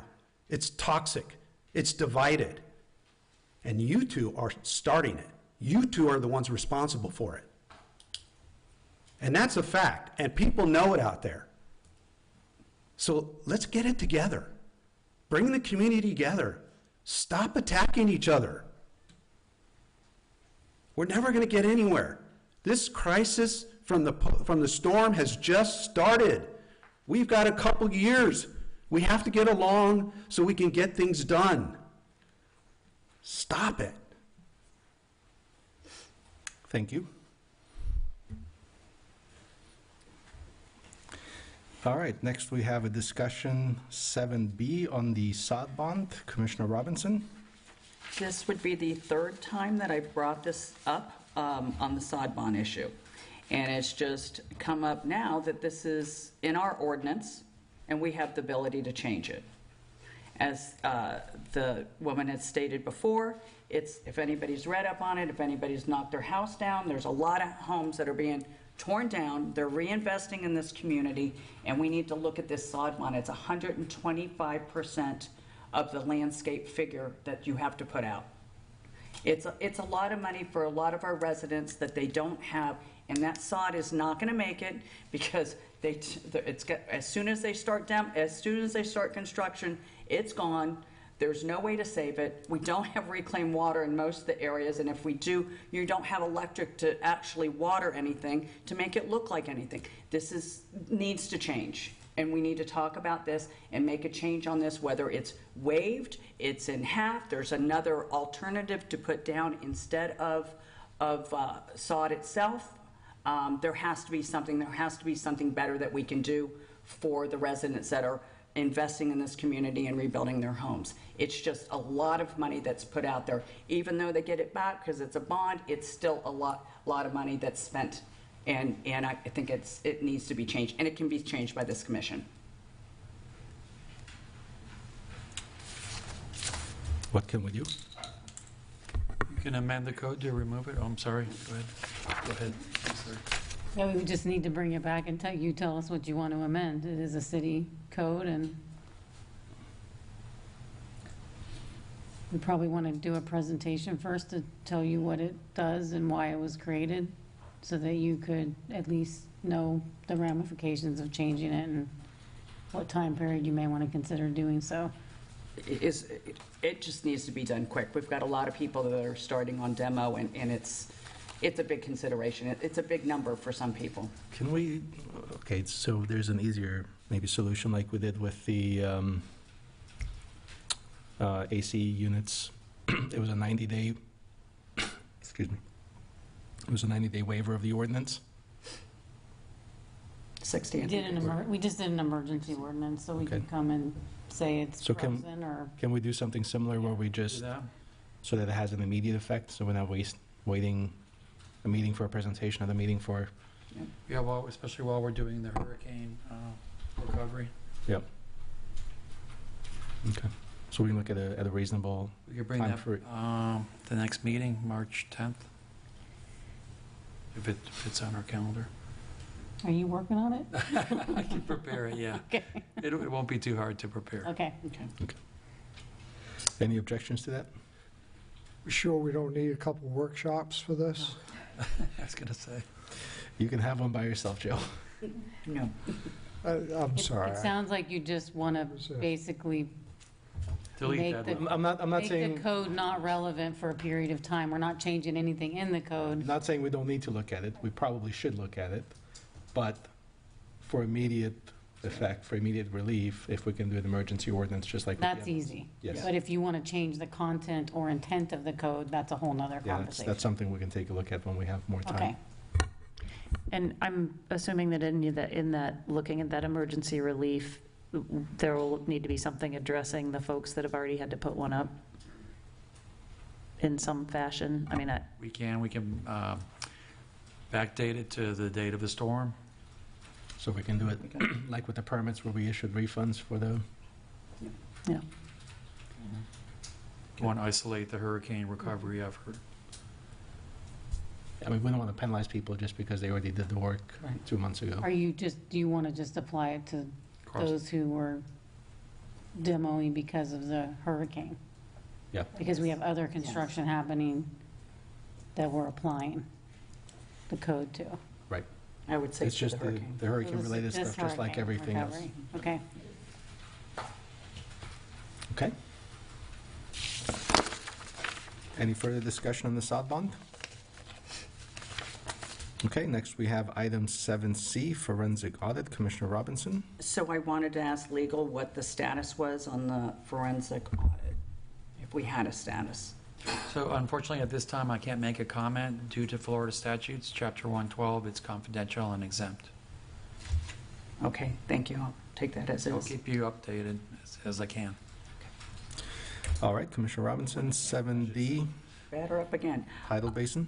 The last one would be, and I think, you know, we've talked a little bit about this, and I'm hearing there's a meeting on Wednesday, so would like to know about tidal basins or accountability. I'm assuming that'll come out of some of that meeting as well, is what their their accountability towards this community, and I guess all their communities that they've given guesstimates to, and caused quite, I think part of that meeting is distress. trying to resolve the issues we're having. If the direction is, there is a contract with the county and the state, so the question would be, I'm looking at the city attorney, based on the arrangement, does the city have any, do you want to review the contract? To see Yeah, I'll what- review it. I think we found a section that we can point out, maybe you can bring to the meeting with you and say, hey, you know, you have a duty here under the contract. Okay. Gives you a little more leverage in your meeting, perhaps. and will we get any sort of report on that, that meeting? I can certainly put that in the next update. Okay, great, thank The you. Friday update. Yeah, I was thinking more of the hurricane recovery update. Oh, okay. But No, that's fine. But if I have something significant, we could also put it in the city manager update. Thank you. You're welcome. Along the same lines of the tidal basin, I think everyone should just Google Mayor David Will tidal basin, Reddington. There's some things that happened today there that I think could be important for commissioners and city staff to be aware of. I don't have details yet, I just know what the outcome was.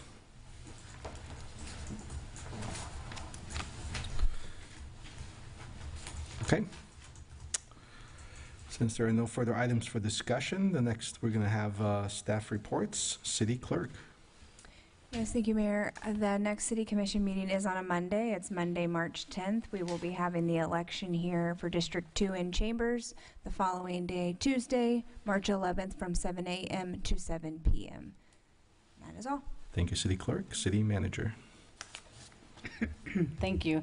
Just a few key staff updates. I know you heard from Adam Poyer this evening, but he has been appointed as the Assistant City Manager in a hybrid role for the next year to assist us. So I just wanted to congratulate him publicly, and he's been a great addition to the City Manager's office. I'm also going to be welcoming Devin Schmidt, our new Finance Director, next Monday. So I will plan to introduce her in person on March 10th. So you'll get to meet her. A few key upcoming items that I want to make you and the public aware of is that the Montessori school, we have been working with them on an MOU to contribute towards a play structure in the Hurley Park area. That MOU is complete, and we are going to be tracking to you in the next few meetings to get approval to move forward on that project. So wanted to, this project's been in progress for several years and was stalled because of the storms. And then lastly, the commission requested that I look into federal lobbyist services. We have completed the RFP process and selected a lobbyist for your consideration, and we're also bringing that on March 10th. And that firm then could help position us to lobby not only for storm-related and other infrastructure, but things like cell towers, if you'd like us to lobby on your behalf for changes in the law in that area as well. End of report. Thank you. City Attorney? Thank you. Mayor, I have an announcement today and a request. I'd like to request that we have a executive session. It would be actually on Monday, March 10th, 2025 at 4:30 or shortly thereafter, here in the Commission Chambers at 155 Corey Avenue, St. Pete Beach, 33706.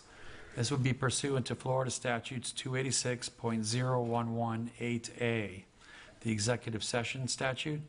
I'm advising the City Commission today on February 25th that we have a need to have a executive session with you at a duly noticed public meeting, and we need advice related to settlement negotiations and strategy sessions related to litigation expenditures concerning the litigation in the Red, White, and Booze, LLC, a Florida Limited Liability Company, Charles L. Collum and Helen Collum versus City of St. Pete Beach, Florida, Middle District of Florida, Tampa Division, federal case number 8:23-CB-2704-KKM-AAS. We requested the following individuals be present during the executive session, one or more of whom may participate electronically if needed. Adrian Petrella, Mayor; Joe Mulholland, Vice Mayor; Karen Marriott, Commissioner; Lisa Robinson, Commissioner; Betty Rozicki, Commissioner; Fran Robustelli, City Manager; Attorneys Becky Vose, Ralph Brooks, Nancy Stuperich, and Steffi Vello of Vose Law Firm as City Attorney, and Attorneys William Boltrek III, Esquire, and Brendan Shearman, Esquire, with the law firm of Henderson, Franklin, Starnes, and Holt, PA, also serving as counsel for the city in this case, and an official court reporter as provided by law. It's expected the length of the attorney-client session, executive session, will be approximately 1 hour. Pursuant to 286.0118 Florida statutes, the attorney-client executive session will be recorded by a certified court reporter. However, the transcript of the proceeding will be exempt from public records law until the litigation is concluded, at which time the transcript will be released and can be obtained from the clerk of the City Commission. And in accordance with the American with Disabilities Act and Florida Statute 286.26, anyone with disabilities needing special accommodations to participate in the public meeting before we adjourn into the executive session or in the executive session should contact the office of the city clerk at 727-367-9201 no later than 4 days prior to the meeting for assistance. And we'll post this notice at the City Hall.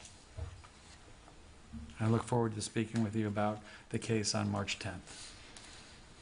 Thank you. All right, thank you, City Attorney. District 4? Yes, Mr. Mayor, just one thing.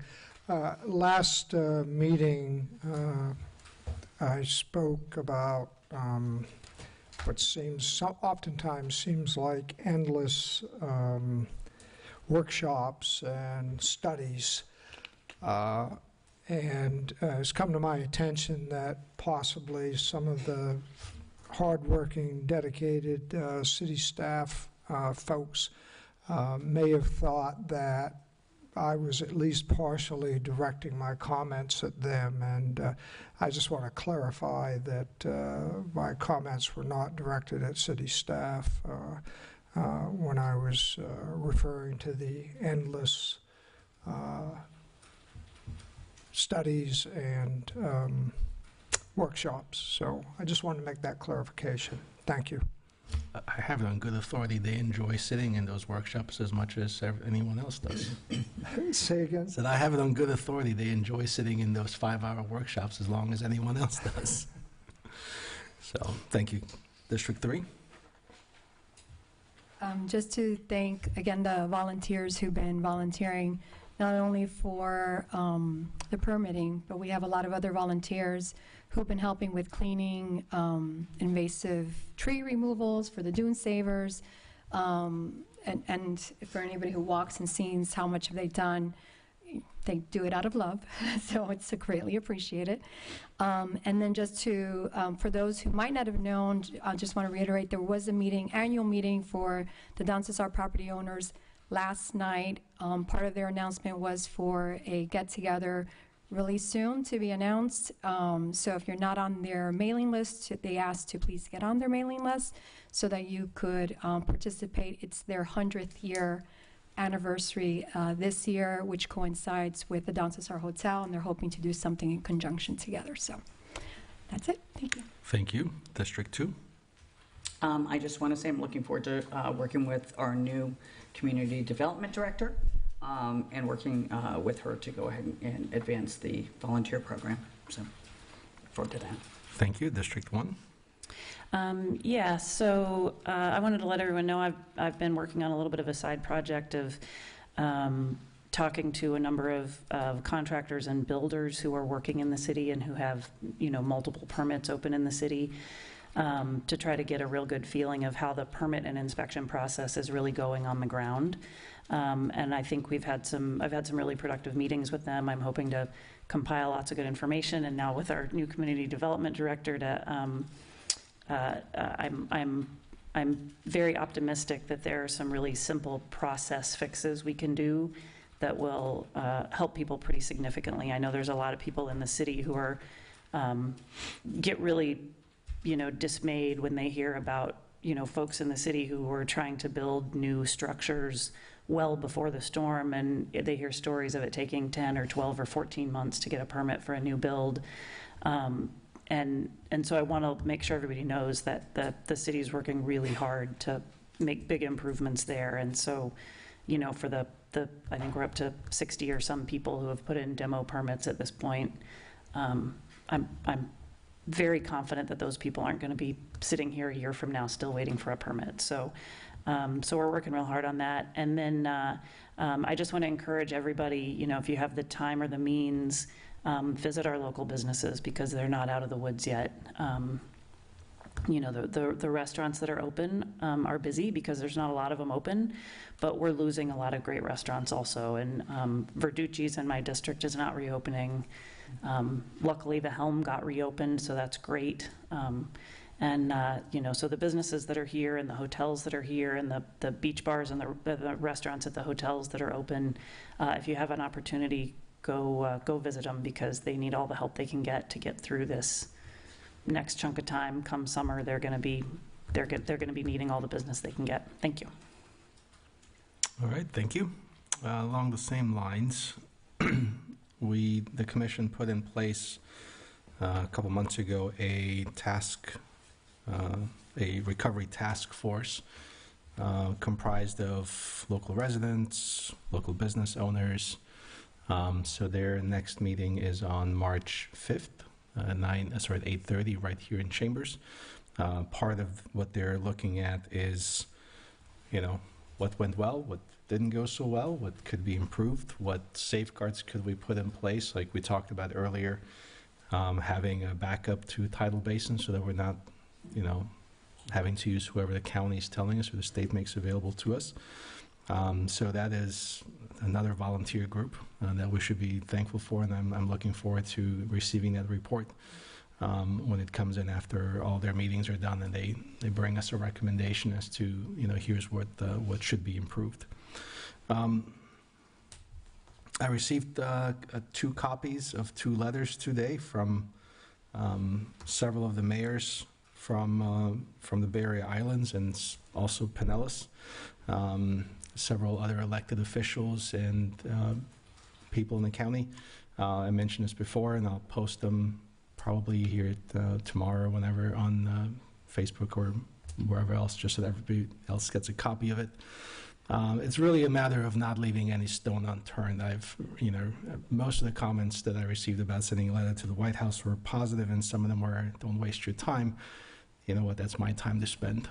And so I'll leave no stone unturned. And so now we have an even greater coalition of mayors and other elected officials.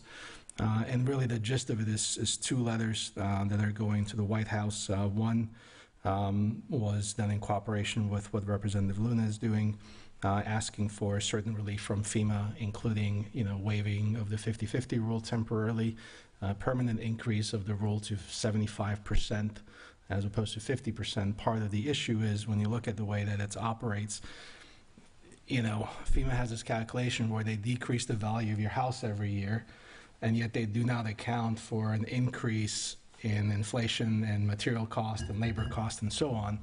So while 50% might have been a good number 20 years ago, 30 years ago, whenever the rule was put in place, the reality is, especially of the Florida housing market, the Florida construction market, the materials market, is 50% is really, untenable, and also creates a lot more, a lot more work that the cities have to do. If the threshold was 75%, that gives us a lot of greater flexibility and also allows homeowners, more flexibility in whether they decide to rebuild. And also part of that, the other request to FEMA was to make sure that, they expedite the funding. Some of the things that we've heard, the grants may be available, a year from now, 2 years from now. Well, who's tearing down their house and waiting 2 years? And in a lot of cases, they won't give you the money if you've already started the work, right? I mean, neither here nor there. But anyway, so that's the ask on the FEMA side.